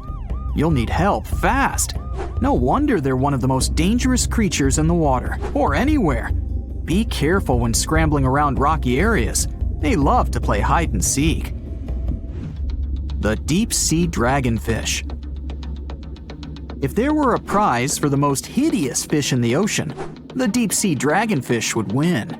With slimy, scaleless skin, massive teeth, and a face only a mother could love, this bad boy of the sea is nothing to mess with. It likes to swim between 700 feet and 6,000 feet below the surface of the ocean, where the waters are the darkest and coldest. Along with some other creatures on this list, the deep sea dragonfish relies on its bioluminescent body parts to catch prey. It also uses its hanging appendage, which boasts a little red light on the end, coming out from its lower jaw. Many fish mistake this little light for prey, luring them right into the jaws of the deep sea dragonfish. Very clever dragonfish, very clever indeed. The fangtooth. The Mariana Trench is an underwater trench with a depth of 35,000 feet, nearly 7 miles below the ocean surface. Let that sink in. While scientists know the Mariana Trench exists, it's one of the least explored places on Earth. It's also the deepest area of Earth's oceans. And although many creatures down there probably haven't even been seen by humans yet, scientists have had the creepy pleasure of getting to know the fangtooth. The fangtooth fish shamelessly lives up to its name. Just look at that thing. The fangtooth is carnivorous and feeds on just about anything it can find that gets caught in its sharp-toothed mouth. These fish rely on their contact chemoreception to find prey. In other words, they can sense chemical residue that comes off of other living organisms in the deep sea. This is because they don't have any light-producing cells on their bodies, unlike many other deep-sea fish. On top of all that, it's pretty dark down there. So whatever crosses their path, they chomp on. While these guys look pretty scary, they're not a threat to humans. They only grow about 7 inches long. Even so, I wouldn't want to run into one of these things during a relaxing swim in the ocean. The Dunkleosteus. Strangely enough, this prehistoric fish, known as the T-Rex of the seas, had no teeth. Those were replaced with bony plates that allowed it to have the strongest bite among other monsters of its size. The goblin shark. If you thought the movies about sharks were scary, this next deep-sea creature will make you swear off going for dips in the ocean forever. However, it lives 3,000 feet underwater, so you'll never likely see it face to face. The goblin shark looks like a cross between a shark and a creature from your worst nightmare. These sharks boast a protruding sword-like snout with a jaw that juts out to match. Unlike other sharks that have more of a gray hue, this creepy thing looks not so pretty and pink. Aside from their scary demeanor, what do scientists really know about the goblin shark? Well, not much, except that they can grow up to 18 feet in length. Looks like there's still a lot to learn about these guys, if you dare to. By the way, did you know that sharks don't sleep? Many species have to keep water moving over their gills to get oxygen, so they can't fall into a deep sleep like we do. That's why they stay half awake during rest. Typically, sharks don't even close their eyes. The cookie cutter shark. This shark is a living horror, with lower teeth being big and sharp, while the upper ones are much smaller. When its teeth fall off, the shark eats them to maintain calcium levels. Pretty smart solution for a shark. The frilled shark. Studying the frilled shark is like looking through a portal back to prehistoric times. That's because scientists think that these eel-like sharks haven't changed much since their oldest ancestors roamed the deep sea waters, so they're sometimes referred to as living fossils. These sharks' mouths are filled with a terrifying 25 rows of backward-facing sharp teeth, 300 in total. They're designed to grasp prey and hold them tight so they can't get away, according to early studies of the shark conducted in 1884 and published in the Bulletin of the Essex Institute. Luckily for swimmers, the frilled sharks live between 390 feet and 4,200 feet below the ocean's surface, so they'll probably never run into them. Probably. This is probably the worst nightmare of any dentist. The northern stargazer. Take a look at this cutie. The northern stargazer is definitely not something you'd wish to see on the ocean floor. This horrid creature hides its body under the sand, leaving its face above to wait for prey. The tasseled wobbegong. Here's another carpet shark on our list. It lies low on the bottom of the sea and patiently waits for its prey to come by. The Australian ghost shark. The Australian ghost shark isn't really even a shark, but a very bony fish. It's also a living fossil. It hasn't changed within the last 400 million years. Believe it or not, sharks and humans have a common ancestor that lived around 440 million years ago. Even though we both evolved in our own way, there are still some signs of that connection. For example, the genome of an elephant shark is very similar to humans. The Leopleurodon. This list of terrifying creatures would be incomplete without mentioning the terrifying and prehistoric Leopleurodon. This carnivorous marine reptile existed during the Colovian stage of the Middle Jurassic era and ruled the waters at 9 feet in length. Scientists believe Leopleurodon thrived in this deep-sea trench because of its ability to swim long distances and its 4 paddle-like limbs. While they probably weren't able to propel themselves toward prey like other animals of the area, they did manage to accelerate and attack very ruthlessly and efficiently. Additionally, they relied on their long snouts to smell prey, which leads scientists to believe they didn't rely on sight for hunting. This means they could have thrived in the dark Mariana Trench. Around 150 million years ago, Leopleurodon became extinct due to competition for prey against other thriving marine reptiles. And I think I speak for all of us when I say, thank goodness for that. Considering that scientists have only explored 5% of the ocean floor and found some of the scariest sea creatures imaginable, one can only dream of what other animals reside in the deep sea waters. Perhaps it's best to keep them in your imagination. Am I right? The megamouth shark. This shark is a filter feeder, and it's friendly to humans, although its huge mouth can look quite threatening. Like basking sharks, it swims with its mouth constantly wide open, as if it were on Twitter. The gulper eel. This deep-sea eel has an easily distended belly that allows it to swallow prey twice its size in a single monstrous bite. They have very unusual jaw shapes and can reach about 2 to 3 feet in length. Do you see that large log near the ocean floor? Maybe it's part of an old ship. Treasure, gold, diamonds, I'm rich! Well, as you get closer, you notice something. It's swimming! It's not a shark or a dolphin, it's a saltwater crocodile! Now don't panic. If you bump into one of these reptiles in the sea, it's unlikely it'll think of you as food. Crocodiles have a special valve in their throat that stops them from drowning underwater, but that doesn't mean they can't bite. Usually, they're heading to a nearby island, and the quickest way there is to body surf. They can't really take the ferry, you know. Watching one from a distance should be okay. Just don't swim to shore right away. They love to ambush their lunch in shallow water. If there's one time I'd want to see a great white shark, it's when I'm diving with crocodiles. They'll gladly take a crocodile-sized nibble, given the right motivation. Not much happens in dark, murky ocean depths. It's mostly pretty quiet, with some smaller fish carefully passing by and probably hoping nothing big would grab them on their way. There's also a bigger fella looking for plankton coming through every now and then. Suddenly, a giant beast comes out of nowhere. First, it's just a dark dot in the distance, until it gets closer. Oh, it's a great white shark. You can recognize its firm dark gray body, white belly, and slanted head. These creatures have special cells in their skin called melanocytes that can make their color change to lighter or darker.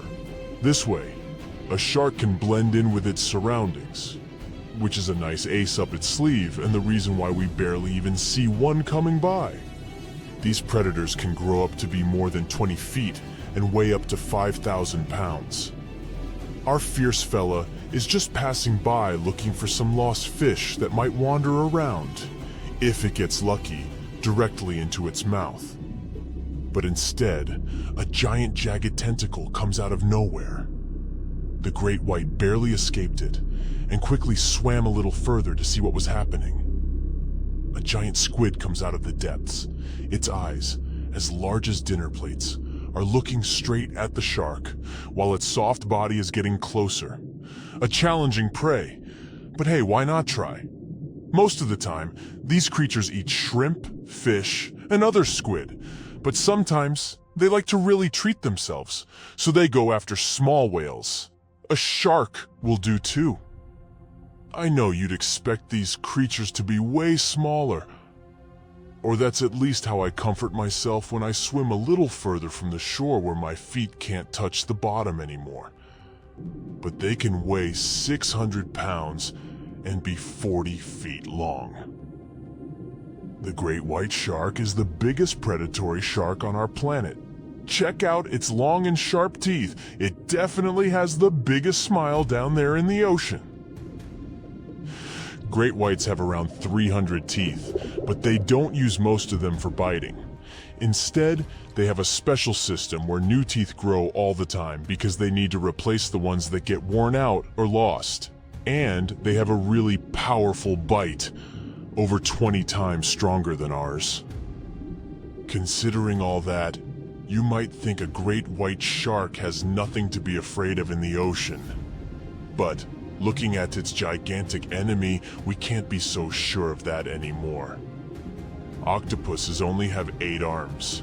Squids too, but they also have 2 additional tentacles. They're similar to their arms, but suckers on the arms go along most of their length, while tentacles have suckers only at the ends. This squid has probably hundreds or even thousands of suckers. There are squids without these suction cups, but in that case, they have rotating hooks, or a combination where these two work together. Hooks catch prey, and suckers stick on it so it doesn't get away. Squids have teeth too. Plus they have this special part called a radula. It's like a tongue, but with teeth on it.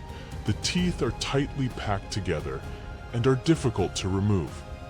When food is passed to the radula, the teeth chew it into small pieces. This is important because squids have sensitive body parts near their throat, so they need pieces of their food to be very small. Their bite may not be as strong as the great white sharks, but it's still quite powerful. For instance, way stronger than a lion's. They also have glands that produce venom and use their beaks and radula to inject the venom into their prey or a creature that's coming after them. Wow, these squids are really equipped better than expected. And they're also way longer than the great white, which gives the squid more room to attack it with its long tentacles from a distance and seize it. Giant squids usually live at depths of 2,950 feet, while great whites prefer to stay at depths of about 650 feet. But we'll try to keep the competition fair. Let's say these two meet in a territory where water pressure won't hurt or bother any of these animals. The great white is circling around the squid. It moves a bit faster than the squid. Its swimming speed can reach 25 miles per hour when the animal is submerged, and it also has short bursts of speed when it can move at 35 miles per hour. Giant squids move at around 25 miles per hour. Just for comparison, an average human swims at 2 miles per hour. But with its length, the giant squid has more room to attack the great white shark with its long tentacles from a distance. They can stretch for 33 feet to snatch the prey. And look, it's really trying. But it ain't that easy. Not only is the great white big and fast, but it also has special sensors called the ampullae of Lorenzini. It's a good tool to detect prey and generally stay safe in the ocean. But the squid is definitely no joke. It has activated its special defense mechanism and released thick black ink. The great white is confused. The ink is like a smoke screen, which gives the squid enough time to get away.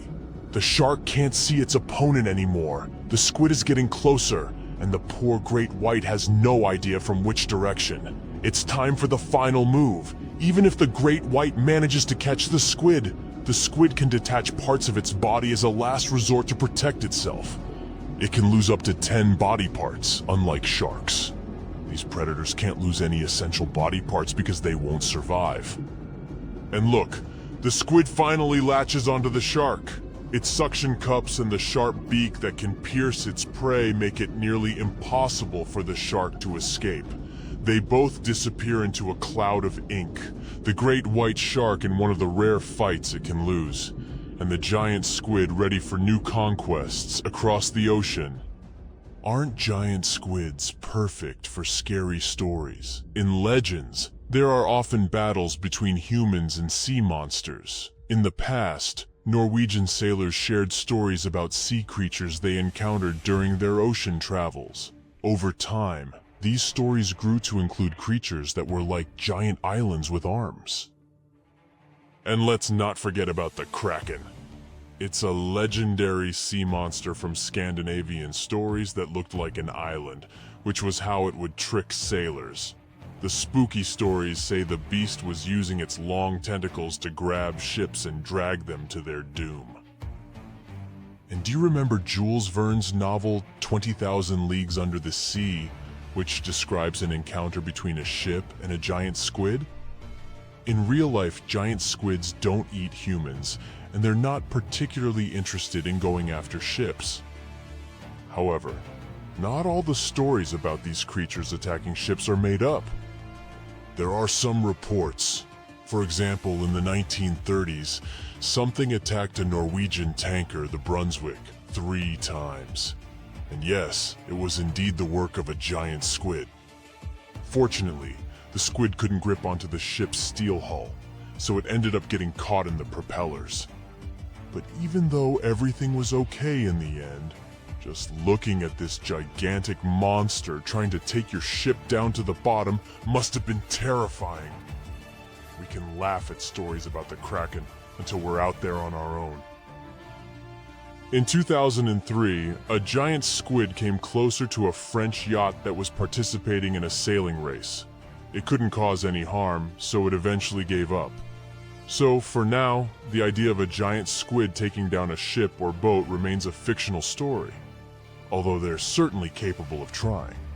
Okay, giant squids are big, but there's another creature from their family of cephalopods that can be even larger.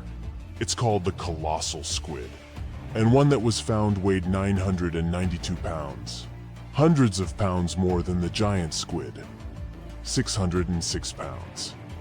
And they can stretch their tentacles for up to 45 feet. Ever wonder why, despite all our advancements in technology and science, there's a vast expanse of our own planet that we barely know about? Believe it or not, over 80% of our oceans remain uncharted territory. It's as if we've got this massive aquatic playground in our backyard, and we've barely scratched the surface. Also, did you know that only about 7% of our oceans have a special tag called Marine Protected Areas, or MPAs? How come this colossal body of water that envelops most of our planet is also among the most vulnerable and misunderstood spaces in the universe? Pressure has a lot to do with it. Our deep ocean is a beast of a place with no visibility, freezing temperatures, and pressure that's so intense that in certain areas it would make you feel like you're having the weight of 50 jumbo jets on your body. No wonder we're having an easier time sending people into space than to the bottom of the ocean. The deeper you go into the waters, the more pressure piles up. But let's not forget we have tech on our side, right? Scientists now use these cool satellite technologies that track the color of the ocean to check how much phytoplankton is there, for example. Why is this important, you might ask? Because these little plant-like critters are actually pretty major players in our big blue oceans. In the grand scheme of things in the aquatic world, phytoplankton is like the bedrock of the ocean food chain. It gives life to almost everything, from the tiny zooplankton, which are animal-like microorganisms, to those colossal, magnificent whales. When these technologies first came around, satellites could get clear images of the ocean faster than a ship could take the same number of measurements in 10 years. But it's not all about looking at the ocean from space. Sometimes you gotta dive in there and see it for yourself. Thankfully, we've come a long way in ocean exploration tech too. We've got things like floats and drifters that ride the ocean currents while collecting data, and a whole fleet of underwater vehicles, some of which are manned, some remote controlled, and some even autonomous. Remember James Cameron, the guy who made the movie Titanic? He's super into exploring the ocean, and in 2012, he set a record by going down to the Mariana Trench in a vertical torpedo sub. He thinks there's nothing like being in the ocean and experiencing it firsthand. Other companies use a mix of technologies for their ocean explorations. It led them to discover amazing stuff like a deep-sea coral reef near Morocco, the only one still growing in the Mediterranean Sea. They've also discovered new species and documented ones previously thought to live only in the Atlantic. These efforts have convinced local authorities to declare some places as marine parks. As with most scientific areas, the road isn't without its bumps. These expeditions can cost quite a lot, and the lack of detailed maps and data only adds to the challenge. We can't always rely on bathymetric information, meaning the study of the ocean floor, because it's often not available. And that's the tricky part. We need to explore more to know more, but getting the funds for these kinds of projects can be tough when there are so many unknown variables. One particular company's explorations have helped protect nearly 4 million square miles of ocean so far. The data they collect during their expeditions is invaluable. It's used to identify new species, locate vulnerable habitats, and even show where threatened species are being overlooked. Their work helps dismiss excuses from local authorities who claim they lack the necessary information to establish more MPAs. The same company supports a goal known as 30 by 30, aiming to protect 30% of our oceans by 2030. It's a big target, and there's a long road ahead, but ongoing ocean exploration can provide the proof needed to keep more of our oceans safe. We also need to set aside areas for protection and research, even when we don't have all the facts just yet. On that note, some cool scientists have recently stumbled upon a gigantic and mysterious world beneath the Pacific Northwest coast's ocean floor. The best part is, this massive realm of life is pretty much cut off from the rest of the world above, making it like a secret underground club that only the best microbiologists have access to. Picture an active city, except the city is microscopic cracks in the basalt rocks of our oceanic crust, and its residents are microbes. These tiny creatures aren't like you and me. They don't rely on sunlight or the organic products of land and water ecosystems for sustenance. Instead, they thrive on chemical reactions with rocks and seawater. Scientists call this type of life chemosynthetic, which sounds complicated, but it basically means life sustained by chemical reactions. While this sort of life has been found deep in mines and around seafloor hydrothermal vents, The scale at which these creatures are found under the oceanic crust is unprecedented. It might even be the most extensive ecosystem on Earth. A geomicrobiologist from Denmark was part of the team that made this discovery. He claimed that over 50% of our planet's surface is oceanic crust, which is an average of 4 miles thick. Imagine the size of this chemosynthetic party happening down there. This discovery didn't happen overnight. Since the 90s, scientists have found weird tiny holes in the basalt rocks that make up much of Earth's outer crust. They seem like they might have been made by bacteria, but hey, there was supposed to be no life there. I mean, imagine trying to survive in a place that's hot, deep, dark, dense, and mostly devoid of the organic compounds we need for life. Yet, here they are. In the following years, more pieces of the puzzle fell into place. Scientists found that the oceanic crusts had different conditions at the centers and edges. At the centers, rocks are jam-packed with energy-rich compounds that support these tiny life forms. But by the time they reach the edges, these chemicals are all gone. Fast forward to now, and it's time to put the puzzle together. A microbial ecologist from the University of North Carolina worked on this research and says we now have solid evidence of microbial life in the cracks and crevices of deep ocean basalt. The next question scientists asked was, how far does this life extend? Researchers collected samples of crust from a plate roughly 120 miles off of Washington's coast, drilling deep beneath the ocean's surface. What they found down there was remarkable.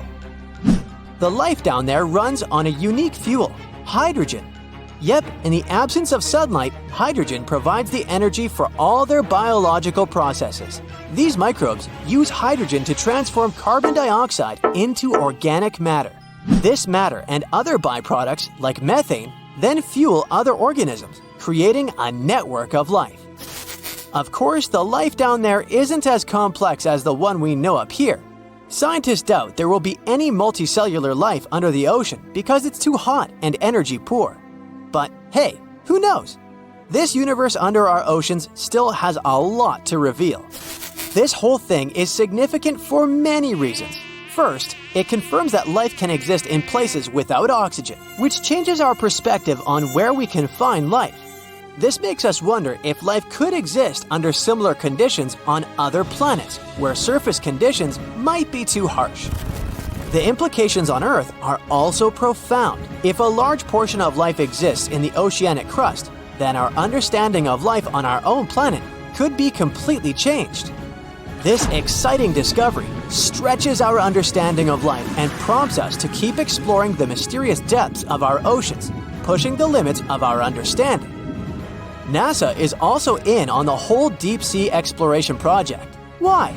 Shouldn't they be preoccupied with outer space? Because they're hoping to find hints about what the oceans on other planets might look like. NASA specialists are really hopeful that by unearthing underwater secrets, we can solve some of the big questions about space. Plus, they're testing some nifty equipment for future journeys across our solar system. The Bermuda Triangle is one of the most heavily traveled shipping routes in the world. Some skeptics believe that this fact solves the Bermuda Triangle mystery. Statistically, the busier the area, the higher the frequency of accidents and disappearances. While this makes sense, it's not the frequency of disappearances that's responsible for the mystery of the Bermuda Triangle. It's the lack of explanation or wreckage found. On his very first voyage to the New World in 1492, Christopher Columbus sailed through the Bermuda Triangle. Columbus reported that one night, when he was on the deck of the ship, he noticed a giant light appear in the distance, unlike anything he'd ever seen before. Columbus looked at his compass for direction, and it gave off erratic readings. You might have noticed that the Bermuda Triangle doesn't appear on any world map. This is because official institutions refuse to acknowledge that the area actually exists. No one exactly knows how many ships and planes have disappeared in the Bermuda Triangle. The rough estimate is 50 ships and 20 planes. Most of the time, the disappearances had no explanation and no wreckage has ever been left behind. When the TBF Avenger planes went missing, a massive search operation was conducted. boats and planes searched the Bermuda Triangle for any signs of the aircraft. One of the boats searching was a PBM-5 Mariner airboat. The airboat took flight at 7:27 p.m. and called in a routine radio message 3 minutes later. Then, it was never heard from again. No trace was ever found of the rescue airboat or the 5 Avenger aircraft. A huge investigation was launched into the disappearance of all these vehicles, but nothing was ever discovered. The Bermuda Triangle is home to some pretty intense and unexpected weather. Storms build up quickly and unexpectedly, then disappear soon after. If you blink, you might miss it. This could explain why few distress signals are issued. Pilots and sailors never saw the weather coming. A popular theory suggests that rogue waves are responsible for the many disappearances. Rogue waves are called extreme storm waves by scientists. They occur when different weather patterns take place at the same time and cause large, unexpected waves that reach up to 100 feet tall. Witnesses say that the waves look like giant walls of water. These waves could explain why ships go down fast and without leaving any trace. Just off the coast of Japan, you'll find the Bermuda Triangle of the Pacific Ocean. They call it the Devil's Triangle. Between 1950 and 1954, 9 ships disappeared in this area without leaving a trace. The ship Kaio Maroon 5 was sent to investigate these unexplained disappearances when it also vanished. After this incident, the Japanese authorities labeled the area as a danger zone, and sailors were encouraged to avoid it. Some people blame all disasters on the extraterrestrial paranormal activity. Others suppose it's all about raging natural phenomena. Some scientists believe the cause of anomalies is the environmental changes.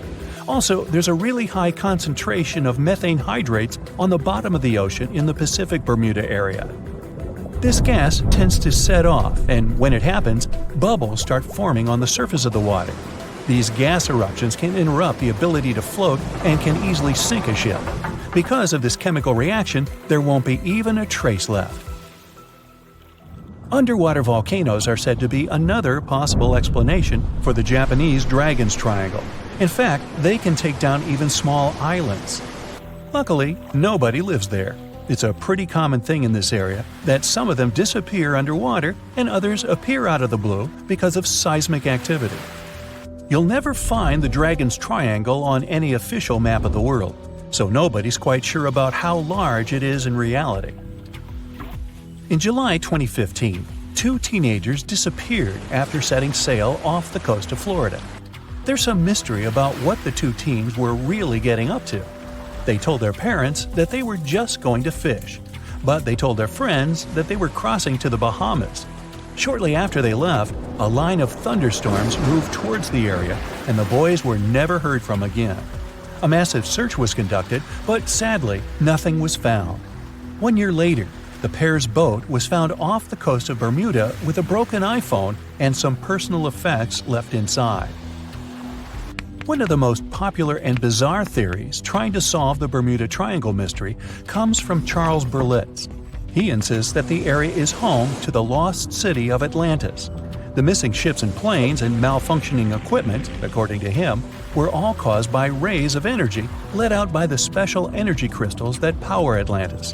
While this sounds silly, Berlitz's theory was convincing enough that over 20 million people bought his book worldwide.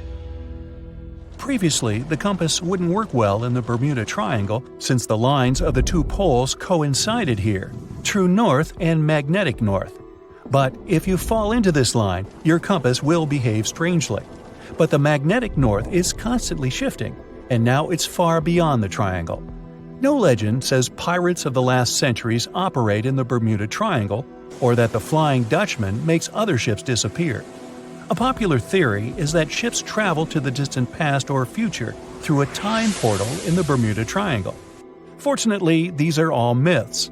Just imagine hundreds of giant tentacles reaching out to a group of ships sailing through the Bermuda Triangle. In the past centuries, they could easily sink an entire fleet, since the ships were made of wood and were lighter. Squids wrapped decks with their strong tentacles, made holes in the ship's hulls with their sharp beaks. Toothy suction cups could break the masts and tear the sails.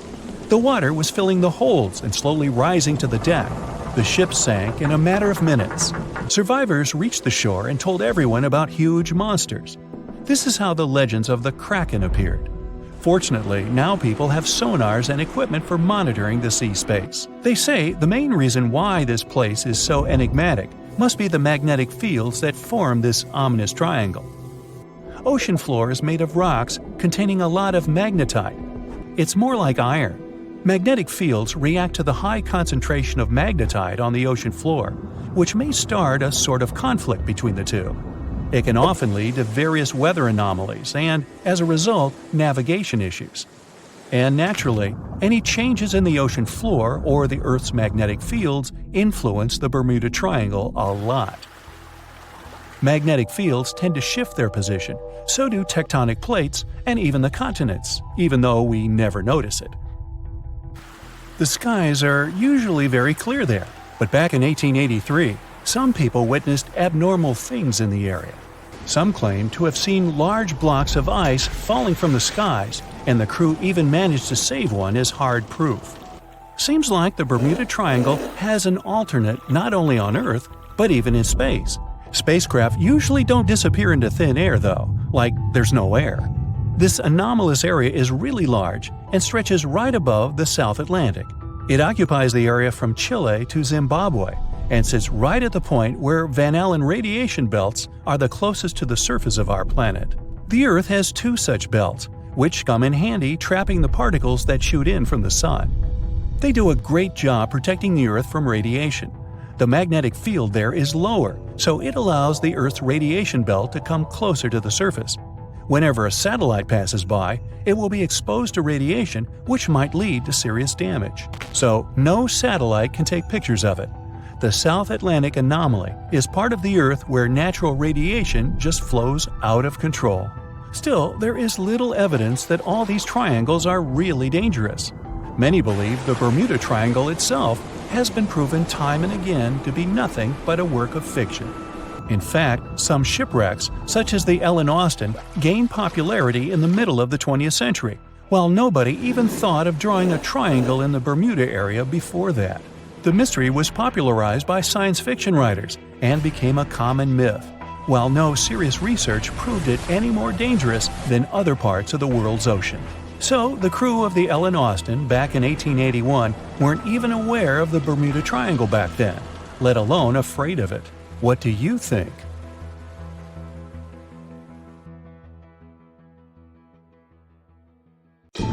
There are plenty of fish in the sea. Some of them look totally like Nemo or Dory.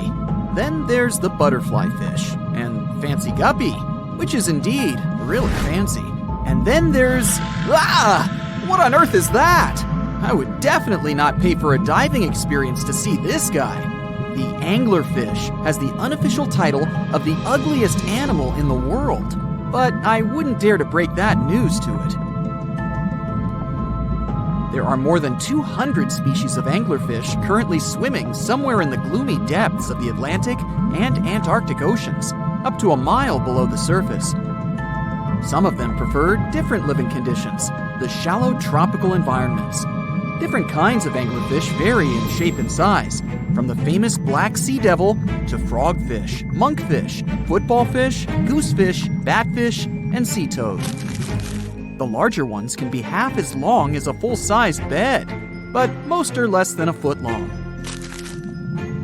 Since the choice of meals where these guys live isn't that huge, they had to come up with a unique hunting strategy. They don't waste their priceless life energy on following prospective prey. Instead, they use a piece of dorsal spine that sticks above their mouths like a fishing pole, hence the name of the fish. There's a sac of bioluminescent bacteria that glows brightly in the dark at the end of that rod. The light lures prey, and all the anglerfish has to do is wait, and then enjoy its lunch delivered right to its mouth. Their bodies are pliable and huge, so they can easily swallow prey twice their size. Deep-sea anglerfish eat whatever they can find. Species that live in more shallow water aren't picky either, and can eat anything from shrimp to snails and small fish. Only female anglerfish have the cool fishing rod feature though. So what about their males? Finding a soulmate deep under the sea isn't that easy. I mean, literally, there's no light down there. Plus, there are frigid temperatures and low oxygen levels.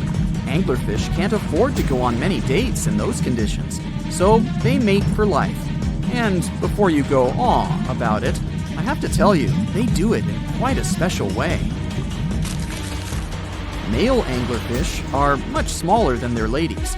The contrast is so striking that when researchers first got interested in their love life, they thought those males were actually the offspring, or larvae, hanging out next to their moms. Certain anglerfish male species have receptors that alert them that there's a female nearby. After they mate, the male bites into his woman and stays attached to her head, belly, near her tail, and other areas he can access. While they morph together forever, the female fish gets the male's cells, DNA, and reproductive organs, but loses her immune response cells. The male gets free permanent housing and nutrition. Given the current real estate prices, it sounds like a dream. But that accommodation is shared by up to 8 males, and they can't move out if they ever feel like it. You're unlikely to meet this deep-sea fish in real life, but if you meet an anglerfish in your favorite video game, remember that you can easily outswim it and make it kinder to you with tranquilizing arrows. Once you befriend it, the anglerfish can be your scout and help you discover new areas with its bioluminescent pods. Back in the real world, down in the twilight zone of the ocean, about 650 to 3,300 feet down, the anglerfish isn't the only creature you're lucky you'll probably never meet. Many of the locals look like they come straight out of science fiction or horror movies, but that's because they had to adapt to this dark, deep world. I did my best to get you prepared for the creatures you're going to meet, starting with the common fangtooth. They spend most of their lives deep down, but at night, they move toward the surface to snack. These guys are more active than most other deep-sea dwellers. They don't wait for food to come their way, but actually follow it, and then get it with their long, hungry teeth. They don't have a built-in light bulb like the anglerfish, so they've developed a great sense of smell and use as much sunlight as they can get there in the depth to get around. Sometimes, even the shadow of a passing by prospective prey is enough for them to switch to action mode. And though they don't look too charming, they're completely harmless to humans if you ever run into one of these guys. Stoplight Loosejaw sounds like a great name for an alternative band, but it's actually another deep-sea resident with sneaky hunting habits. It has special light-producing photophores under each eye. They emit green and red light like a stoplight, hence the name of the fish. Unlike other fish, these guys hardly ever leave the twilight and midnight zones. Their lower jaw is a quarter of the total body length, and the stoplight keeps it open all the time, hoping to get some lunch. It looks like a ferocious predator, but mostly prefers zooplankton with an occasional dessert of shrimp, krill, and fish. I'm sure you didn't expect to meet a hybrid of an eel and a bird, but here it is! The slender snipe eel has a beak, much like that of a bird, with curving tips. The beak is equipped with tiny hooked teeth that the eels use to catch the antennae of delicious shrimp. And it sure is slender, stretching up to 5 feet and weighing only a few ounces. Scientists don't know all of this guy's secrets, since it's pretty tricky to study in their natural habitat. But it looks like they only produce offspring once in a lifetime, and then pass away. Glass squids like to take it easy in life and literally go with the flow. They're filled with a solution which is lighter than water, so they don't have to make any effort to move around the deep sea looking for food and partners. These creatures are transparent, so they blend into any landscape and don't even cast a shadow while moving. Talk about a great survival tactic. If danger finds it anyway, it can transform into a lumpy ball, pushing its head and tentacles into its mantle cavity. It can also release ink into the mantle and go from transparent to black. The same ink can protect it against hungry whales and seabirds. Another tactic they use to scare off predators is to activate their light-emitting organs around their eyes. I'm getting hungry. Maybe I can snack on this sea cucumber. Ouch, it's moving! So I guess it doesn't belong in a salad after all. These soft-bodied fellows live in all parts of the ocean, from shallow waters to the deep underwater world. Most of them slowly move around with their tiny feet, but some crawl around by flexing their bodies. Sea cucumbers can shed their internal organs when there's a predator approaching. Those sticky organs distract the intruder, and the happy cucumber moves on and just grows the organs back. What's that glistening in the distance? Looks like someone dropped gems in the water. That's a sea sapphire, also known as the most beautiful animal you've never seen. Some males of this type of copepod can change color from deep blue to purple, red, or gold. 1 second later, it's gone. And it's back, shimmering bright. The secret to this magic is that their bodies are transparent and reflect light differently at certain angles. It looks like it's their way of communicating between each other and attracting mates. Female sea sapphires don't have the same superpower, but their eyes are bigger compared to males, probably to spot them from a distance. Males roam wild and free, and their ladies stay in the crystal palaces of strange barrel-shaped jellies called salps.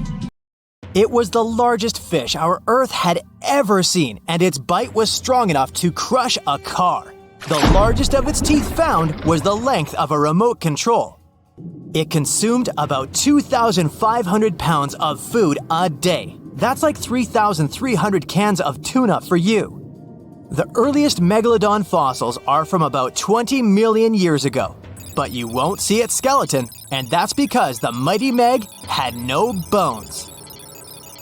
A skeleton made from bones gives most animals their body shape and strength. Sharks, though, come from the same subclass as rays, skates, and sawfish and have cartilage instead of bones. Cartilage is a tissue that is softer and more flexible than bones, but it's still tough enough to shape the body and protect the internal organs. Some areas are more flexible, since cartilage is weaker, and some, like the shark's head, are much tougher thanks to calcified cartilage. Their snouts, though, are made of really soft and flexible cartilage to work like a bumper in case of a collision with some dangers. Who knows if they'd be able to do all this with a heavy skeleton? Plus, cartilage makes their jaws more flexible, and they can open their mouths much wider than they would with a jaw made of bone. Our hero, Meg, was no exception, and it had the strongest bite of all living creatures, which was also made possible by a skeleton made of cartilage. Sharks take full advantage of their cartilage. It helps them swim and turn fast while hunting. One drawback of this type of skeleton is that it was really tricky for scientists to establish the shape and size of Meg. Normally, they would do it using fossilized bone skeletons or their parts. With Meg, they had to guess based on the teeth they found and comparisons with living relatives. A more recent 3D computer model was based partially on scans of a preserved spine discovered in the 1860s. The model showed that Meg was bigger, faster, and even hungrier than scientists had previously thought. Looks like an average Megalodon was 52 feet long. That's slightly bigger than the height of the Hollywood sign and weighed 10 times as heavy as an elephant. There were also much bigger creatures. Scientists still aren't sure how the Megalodon got this size. The fact that there were bigger and smaller Megs probably has to do with a little something called Bergmann's rule. It says that the temperature of the surrounding environment affects the animal's body size because they either need to conserve or shed heat. The Megalodons that reached cooler waters probably needed more body weight to make sure they survived in low temperatures.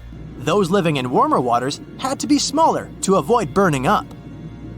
If the researchers were correct in their calculations, it also means that Meg reached a cruising speed of over 3 miles per hour, which is much faster than other sharks. The still-living great white shark can cover a distance of nearly 7,000 miles without stopping, which is 9/10 as long as the diameter of Earth. It looks like the Megalodon could have gone much further. Megalodons managed to survive on our planet for nearly 70 times longer than humans have.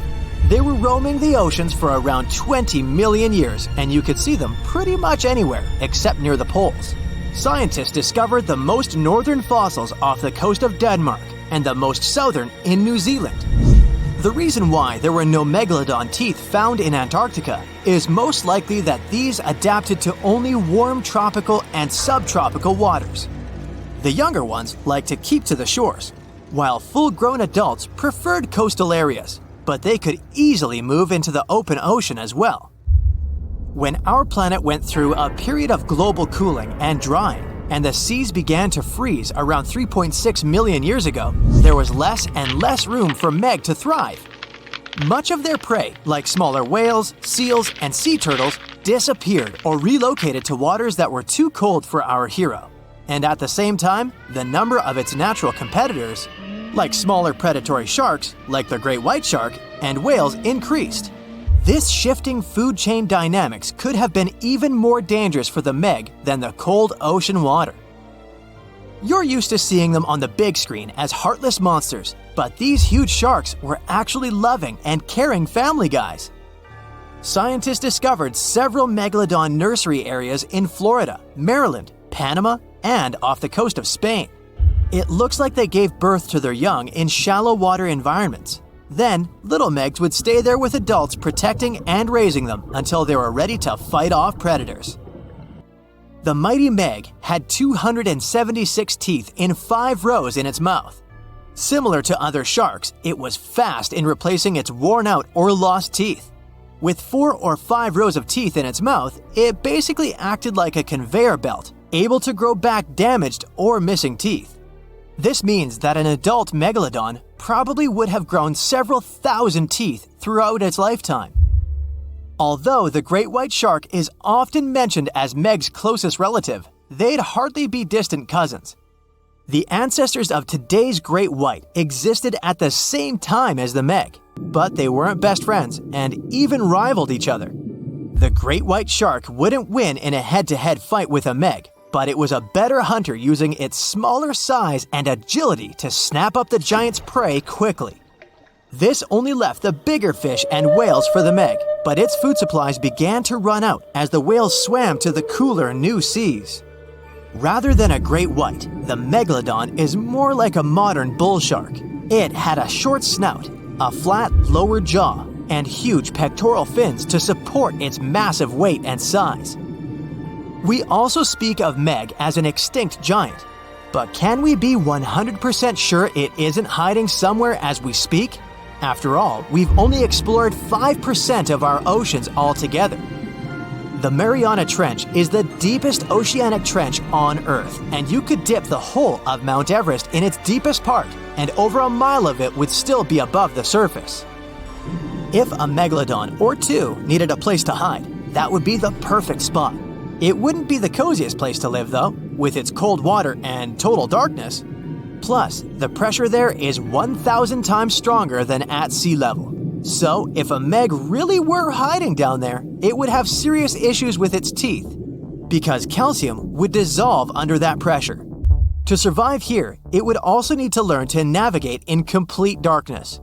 That means it would have either become bioluminescent or evolve to grow massive eyes like the giant squid. If the meg were still around and true to its dietary choices, it would have to eat smaller fish, and that would be a problem for us humans. Especially those of us who love fish, that is. And the ocean isn't cooling down these days. The megalodon would love its temperature and would thrive and reproduce faster than ever. Those giants would create some massive problems for cargo ships and cruising vessels. In case you're now scared at the thought of meeting a megalodon, relax. Most scientists don't think it's possible because of our hero's size. Most foods that megalodons like to eat live in shallow ocean areas and not in the deep, deep sea. Meg would need to come up for dinner every now and then, and it's kinda hard to miss a creature this big.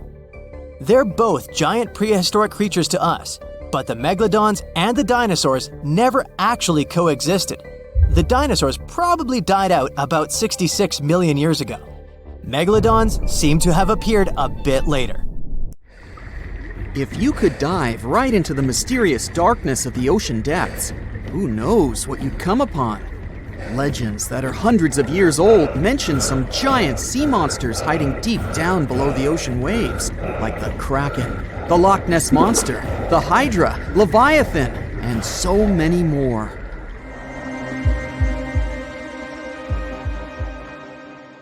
Okay, no one has ever seen such monsters, but there are still weird and unusually big sea spiders, squid, worms, and many other animals that grew way more than we'd expected. Take a look at the colossal squid from sub-Antarctic waters. It's around 14 times longer than the arrow squid that lives near New Zealand. And deep down in the Pacific Ocean, there's a sea sponge as big as a minivan. Oceans contain about 96.5% of all water on our planet. Up to 80% of all life on Earth we've discovered is under the oceanic waves. We haven't explored, mapped, or even seen more than 80% of the ocean. In fact, we've mapped Mars better than we have the ocean bottom. The pressure down there is insane, and it would make you feel like you're holding up almost 50 jumbo jets. And temperatures at such depths are extremely low. Conditions deep below the oceanic surface are harsh, so creatures that live there need to adjust. That's why many of them grew very, very big to survive. Creatures that live in cold, dark depths are so big because of a phenomenon called deep sea gigantism. The deeper you go below the oceanic surface, the less sunlight there is. That's why the temperatures drastically fall. The result of this is increased cell size and longer life of creatures. Also, these creatures don't have as much oxygen as the marine animals that live in shallower parts, and their food sources are minimal. Much of the food they get comes from shallower waters, and only a little bit trickles down to the deeper parts. And when there's not enough food, being large is an advantage. Larger creatures can move farther and faster to find something to eat. Their metabolism works slower. They don't digest the food that fast, so they can store food and conserve energy for hard times when they can't find anything to eat. They don't need to regulate their body temperature either, which also helps them save some energy, which they can then transfer to other body processes. They mature more slowly and later than those living in shallow waters. The majority of fish species that dwell in deep waters live 30 years or even more. Orange ruffy fish, on the other hand, live up to 150 years. This fella grows 24 feet in length and weighs up to 1.5 tons. But it grows to be so big for centuries. They start looking for partners when they're 150 years old, and they can also live this long because there are not so many predators at such depths. Also, there are no humans or other things that can disturb them or endanger their existence. At such depths, the environment is pretty stable, so many animals there are like living fossils, because they probably haven't changed in millions of years. The first 650 feet of the ocean's depth are considered to be the open ocean. The majority of the marine life we've discovered lives there, since that's the area the sun can still reach. And then, as you continue going deeper, you reach the twilight zone. It seems like nothing lives there. But at about 820 feet, you see a small oasis of ancient life blooming. For example, there are sea lilies, animals that have been living at such depths unchanged for millions of years. Coelacanths, another living fossil, have been living in the ocean for more than 360 million years. Hagfish haven't changed in a very long time either, for over 300 million years. This creature lives at depths of 5,500 feet. They evolved before the rest of the vertebrates, which is why this is the only living animal without jaws or a spine, even though it still has a skull. Deep-sea creatures can't survive in shallow waters. They've evolved to live in depths under bigger hydrostatic pressure. Humans and other organisms that have internal spaces filled with gas would end up crushed if we could go to such depths. That's why deep-sea divers always need to wear special dive suits designed for surroundings with higher pressure, even though they're not going that deep to the areas where these giants live.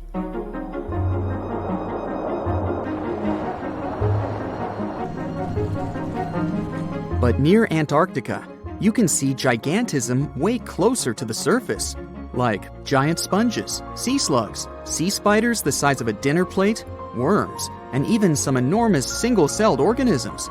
They all tend to chill in shallower waters. Scientists are not sure why exactly, but they think it could have something to do with oxygen. Giant species use just a little oxygen, and the waters around Antarctica are pretty rich in it, which means there's hardly any limit to these animals growing bigger and bigger. Back to deep-sea creatures. As mentioned, they had to adjust to strong pressure, so they almost don't have any air gaps in their body at all. They're mostly water-based, and since water is incompressible, which means it's not something you can compress, it helps them stay unaffected at such high pressure.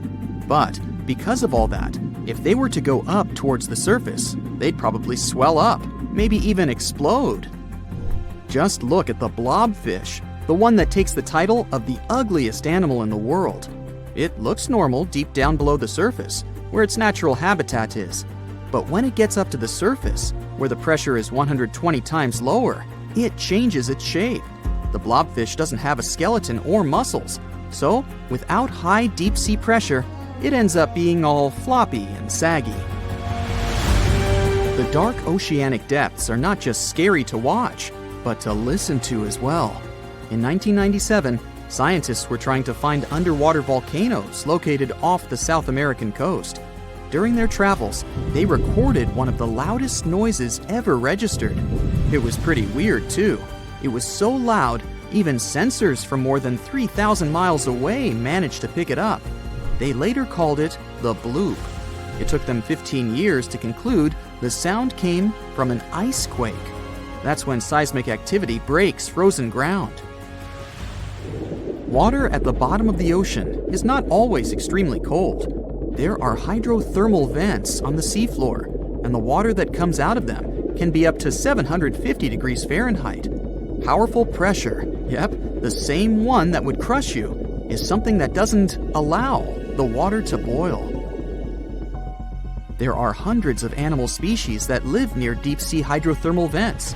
Some of them, such as tube worms, are not like anything we have seen before. These worms absorb chemicals from vent fluids. That's how they feed bacteria that live in them. And in return, those bacteria give them the carbon the tube worms need to survive. 2/3 of all of the coral species scientists discovered live in dark, deep, and extremely cold parts of the ocean. Some even live in parts that are 3 miles deep. They can survive at low temperatures, such as 28 degrees Fahrenheit. Some of these cold water corals are more than 8,000 years old. They form amazing structures that can rise up to 115 feet tall. The deep is not just a mysterious world of unusual creatures. The landscape under the oceanic surface is magnificent too. The canyons hiding there make even the Grand Canyon seem small. For instance, check out the one located in the Bering Sea, the Jemchug Canyon. Its vertical relief is more than 8,500 feet deep. That's huge.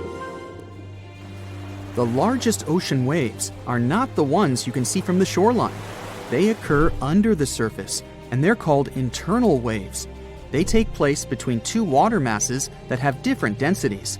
They travel at speeds of thousands of miles per hour and can be 650 feet tall. What's the scariest predator under the ocean? The crocodile?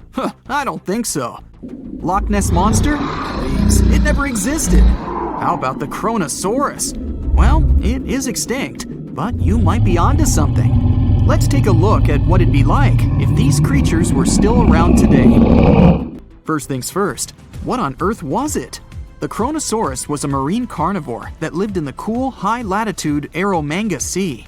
It covered vast areas of inland Australia between 90 and 120 million years ago, during the early Cretaceous period. Near-complete fossils of the creature were also found near Colombia, which is a country that has a noted connection to prehistoric reptiles and turtles. This fact makes it extremely possible that the monster I'm about to describe existed worldwide. You might have heard saurus and thought, oh, it's a dinosaur. But these were actually reptiles. They were the largest member of the Plesiosauridae family, referred to as plesiosaurs. Fossil evidence suggests they weighed over 20,000 pounds and were roughly 30 feet in length. Just to put that in perspective, the longest crocodile ever measured was a saltwater crocodile by the name of Lolong from the Philippines. It was 20 feet in length and weighed just under 2,500 pounds. And that's still 10 feet shorter and incredibly lighter than the average Kronosaurus, making the crocodile seem like nothing more than a glorified goldfish in comparison. Despite its terrifying length, the most physically daunting feature of the Kronosaurus was its head. Its skull was about 8 feet long, which was actually proportionally large given the size of its body length. Anything that was unfortunate enough to end up inside the Kronosaurus's mouth may have been given false hope. After all, the teeth of the beast weren't actually that sharp. On second thought, I take that back. I wouldn't feel confident around a toothless snake, let alone being inside the mouth of this monster. But it's true that the Kronosaurus's teeth weren't sharp, especially when compared to other carnivorous reptiles, such as crocodiles and alligators. The teeth of this prehistoric sea creature were instead conical. This means that they were cone-like in shape. Unfortunately, this lack of sharpness didn't make them less dangerous. The teeth were enormous and could be up to 12 inches long from the crown tips to the bottom of the roots. This obviously meant that the Kronosaurus had an extremely powerful bite. It was estimated to be up to 30,000 newtons, which is almost twice as powerful as the bite of a large saltwater crocodile. Because of the bluntness of their teeth, they weren't suited for twisting their prey once in their grasp, but the size and shape of the teeth made them perfect for simple open and shut biting. They would have had no problem crushing hard objects, such as the toughest of shells any sea turtle could offer. Just like crocodiles, the Kronosaurus is believed to have had a short neck. This may have been an adaptation to allow the beast to successfully catch small, evasive animals. Their body, in general, was fusiform and streamlined. This means it was narrowed at both ends and had very little resistance to the flow of water. The Kronosaurus was also equipped with 4 paddle-like limbs. The hind limbs were larger than the front ones. They could span approximately 7 feet in diameter. All in all, this set the Kronosaurus up to effortlessly propel itself through the waters and be an ultimate predator. Predator X, if you will? That's the name that was given to the fossil of a creature discovered near Svalbard, a Norwegian island group, in 2009. The fossil was identified as a 50-foot-long, 100,000-pound monster with a bite force of 33,000 pounds per square inch. This might be the highest bite force of any known animal. Although Predator X is yet to be classified as any specific type of animal, it was definitely a plesiosaur like the Kronosaurus.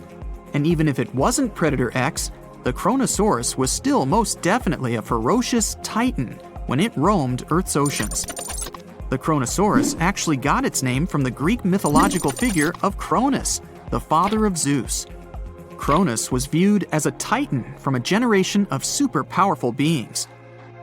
So what was it that the Kronosaurus, this terrifying monster, actually feasted on to satisfy its appetite? This creature was known to eat sea turtles, squid, and other larger marine reptiles of that time, such as elasmosaurids and ichthyosaurs. This suggests that if crocodiles existed in the realms of the Kronosaurus, they too might have turned into lunch for the beast. There's evidence from the fossil remains of the Kronosaurus that suggests that they also feasted on sharks, which I know is a disappointment to those of you who view that beast as the king of the ocean. Not when the Kronosaurus was around, my friend. In any case, grounding all kinds of food into small pieces to help digest them would have been difficult without small teeth. This explains the presence of rounded stones found in many of the remains of these sea creatures. Researchers believe these stones may have been swallowed to control buoyancy or to help process food. It's also entirely possible they were accidentally swallowed while feeding on other animals from the seafloor. As if the Kronosaurus even needed to be a meanie with its already existing power and size, there's also evidence to suggest that it indeed might have been. It turns out that after using all its impressive attributes to catch its dinner, The Kronosaurus first liked to play with its food, like a cat does with a mouse. I guess since the hunt was so easy for them, they needed to get their fun from somewhere else. Well, I think now you should have a good idea about these creatures. So let's ask ourselves what it would be like if they were still around today. And by the way, why aren't they? Well, the Kronosaurus was completely finished off by the same KT meteor that took out the dinosaurs 66 million years ago. But even before this catastrophic event, they were coming under increased pressure from an even bigger and more vicious family of carnivorous marine reptiles known as mosasaurs. You can't always be a top dog, I guess, or rather, top marine reptile. But what if this never happened, and they were still roaming Earth? Well, this might be obvious, but can you imagine what kind of impact that would have on sea tourism? Based on the impact that famous movies about sharks and killer whales had, what do you think the presence of a Kronosaurus in the ocean would do to beaches? The very creature that would eat sharks and whales for breakfast. Beaches would certainly become a great place to go for a quiet walk, because nobody else would even be there. And what about such activities as boating, surfing, and scuba diving? You think anyone would dare try them, knowing that this 30-foot beast could be lurking beneath them? Let's give humans some credit and assume most of them wouldn't. This would cripple the global sea tourism industry, which is responsible for earning roughly $143 billion every year. Just to make sure this shocking point hits home, the most expensive yacht to ever roam the ocean was called the History Supreme. Its master bedroom was believed to have a statue made of T-Rex's bone and a wall made of meteorite rocks, as well as a 24-karat gold panoramic wall aquarium. Anyway, this yacht was worth nearly $5 billion, meaning you could buy 38 of them with the money lost in potential damages to sea tourism caused by the Kronosaurus. I'm sure that the yacht's owner was happy the beast never made an appearance in their luxurious aquarium. So luxurious, in fact, that some people believe the History Supreme, reportedly owned by some business genius from Malaysia, never even existed. Rumor has it that it was simply an elaborate hoax fabricated by the supposed designer. Anyway, I don't think the trouble would just stop there. People could actually be in serious danger, regardless of being near the ocean or not. No, I'm not about to tell you that this thing would grow legs, adapt to living on land, and start picking us off one by one. At least, I hope not. I'm just going to point out the damage that the Kronosaurus would inflict through its devastating impact on sea trade. In America, ocean transit accounts for 76% of national trade. On top of this, more than 100 vital pharmaceutical products originate in the sea. I'll also state the obvious and point out that the ocean is a huge food source for us humans. The presence of the Kronosaurus could have a great impact on our relationship with the ocean, something we usually take for granted. Wanna high-five a sea creature? Well, put your hand up for the Tasmanian red handfish. This fish doesn't swim like a fish. It walks. It uses its flipper-like hands to stroll around on the ocean floor. These bottom walkers are disturbed by swimmers and boats a lot. Some people even want to take them home as pets. I think it's better to just give them a wave and swim on by. The vampire squid. Its species name is Vampiroteuthis infernalis, which translates to vampire squid from hell. Oh yes, this vampire squid means to terrify everyone with its name, its dark red color, its spikes at the bottom, and the scary fact that it can basically turn itself inside out. The vampire squid loves putting on a good show, but it's as harmless as a kitten is to humans. It's as if Dracula scared the pants off you, but he didn't have blood-sucking fangs. The vampire squid feeds on food particles from plants and animal matter floating near the ocean's surface. Since they're not predators, they need good defensive strategies, and their vampiric look is designed to ward off large creatures who want to eat them. Turning themselves inside out is a defensive mechanism since the spiky areas in the inner skin are more intimidating. They also shoot out a substance that does not have color, but is packed with bioluminescent particles to distract predators. The vaquita. Going out on a boat off the coast of Mexico sounds like the perfect vacation. The sun, the blue water, the most endangered sea creature. Wait, what? The vaquita isn't dangerous, but don't expect it to stick around to say hello or sign any autographs. It's incredibly shy. This little cow, that's what it means in Spanish, is one tiny sea mammal. With those black markings around its eyes, it looks more like a sea panda to me. Seeing one should make you feel very special. They're on the brink of extinction, mostly because they got caught by accident in fishing nets. It's estimated that there's only 10 left in the wild. The blue dragon. This little creature looks like something out of a kid's fantasy movie. It's called the blue glaucus, casually referred to as the blue dragon or blue angel. It can be found in many places, the Atlantic, Pacific, and Indian Oceans. It's kind of a mollusk and it only grows to be about an inch long. What you think is the back is actually the mollusk's bright underbelly. It regularly floats on its back so that its blue colors help it camouflage with the water's waves. The blue dragon isn't just pretty, it's also smart. It usually feasts on Portuguese man-o'-wars, also known as Physalia physalis. The blue dragon stores their stinging cells for later use, in essence, stealing their defensive mechanisms. When the blue dragon is threatened, it releases those stinging cells it stored, directing them at an enemy to sting them with more power than the Portuguese man-o'-war would have been capable of. As they can store a huge amount of stinging cells, they can be a threat to humans. So, if you find one, don't pick it up. It's best to admire it from a distance. The barrel-eye fish. If you ever wanted to have Superman's X-ray vision, looking at the barrel-eye fish will make you feel like you gained that superpower at some point in your life without even realizing it. The barrel eye has a transparent head, so you can see how their eyes and brain look inside. This magnificent creature lives in the deep sea. This is the lowest level of the ocean, where strange creatures roam in near-freezing temperatures and constant darkness. They're exposed to water's pressure that's almost 1,000 times that of the surface. If the idea of the deep sea sends a shiver down your spine, stay tuned to learn about another of its creatures later on. The barrel-eye fish can be found in the Atlantic, Pacific, and Indian Oceans. You might be wondering, why oh why would a fish have a see-through head? And that would be a fair question. Since the species was discovered in 1939, it was believed that the fish's eyes were set to see straight ahead and couldn't move. So it was assumed that they had tunnel vision. Scientists Bruce Robinson and Kim Reisenbichler from the Monterey Bay Aquarium Research Institute recently discovered that the fish can move its eyes vertically to see through the top of its translucent head, thus noticing if there are predators or prey nearby. The transparent head also allows more light to enter so they can detect prey better.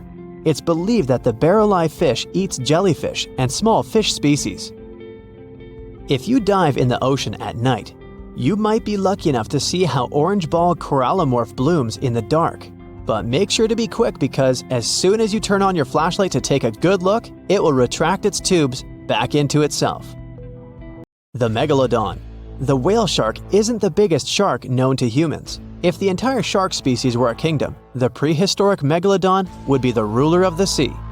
Megalodon roamed the ocean a long time ago. About 15.9 to 2.6 million years back between the early Miocene and late Pliocene eras. While they've long been extinct, people are still amazed to learn about these gigantic sea beasts. Megalodon could reach anywhere between 45 feet to 60 feet in length with jaws more than 6 feet wide. A fossil of a tooth that once belonged to a megalodon measured at 7 inches. Needless to say, I'm pretty stoked that these guys have long been extinct. But there's still some adventurers out there hoping to meet this monster one day. The Dumbo octopus. This adorable creature, or creepy creature, or however you want to see it, is officially called Grimpotieuthis. More casually, it's referred to as the Dumbo octopus, named after the Disney character. Though Dumbo, the elephant, not the octopus, was teased for his big ears, it's highly unlikely that this adorable octopus gets teased by its water neighbors. They are the deepest living octopuses, living in the deep sea, and you know how scary that place is. They're only about 8 inches tall and spend their days hovering just above the seafloor eating snails, worms, and other food they find in the current or near ocean vents. There are nearly 17 species of Dumbo octopus, and they all have differences in height, color, and body parts. If you can't get enough strange animals, you'll be glad to learn that the deep sea has barely been explored by humans. So keep an eye out. There are bound to be more fascinating animals discovered in the deep in the future. The sea angel. These creatures might look and sound pretty cute, but their diet is far from sunshine and lollipops. Their favorite food are sea butterflies. They lay mucus traps for them and wait in ambush. The squat anemone shrimp. This shrimp is tiny, only 0.5 inches. It's also known as a dancer shrimp because of its peculiar behavior. When agitated, it raises its bottom above its head and does a little dance. Divers also say it readily jumps on their hands and cleans them. The coconut crab. This guy may look pretty creepy, especially when the sun goes down. Mature coconut crabs are around 3 feet in length. Their preferred foods are coconuts, but they can also hunt down lizards and even large birds. The slender snipe eel. Slender snipe eel is a slim and long creature that's still a mystery for marine scientists. It's 4 feet long and it has at least 750 bones in its spine, which is much more than any other animal in the world. The sea pen. Sea pen is 7 feet long and it has a lot of varieties, but most of them look indeed like a pen or a quill. The similarity is even more striking when the animal has a water-filled bulb that anchors it to the floor. The Persian carpet flatworm. This creature looks indeed like a carpet, despite being very small by comparison. It's only 4 inches long, able to become both male and female. It doesn't really mate with other flatworms. Rather, it fights them for the right to bear posterity. The flamingo-tongued sea snails. Tourists love these extraordinary snails for their pretty colors, thinking it's a shell, but in fact, the shell is quite dull and hidden underneath colorful soft tissues. They eat softer, toxic parts of corals and store their toxins to protect themselves.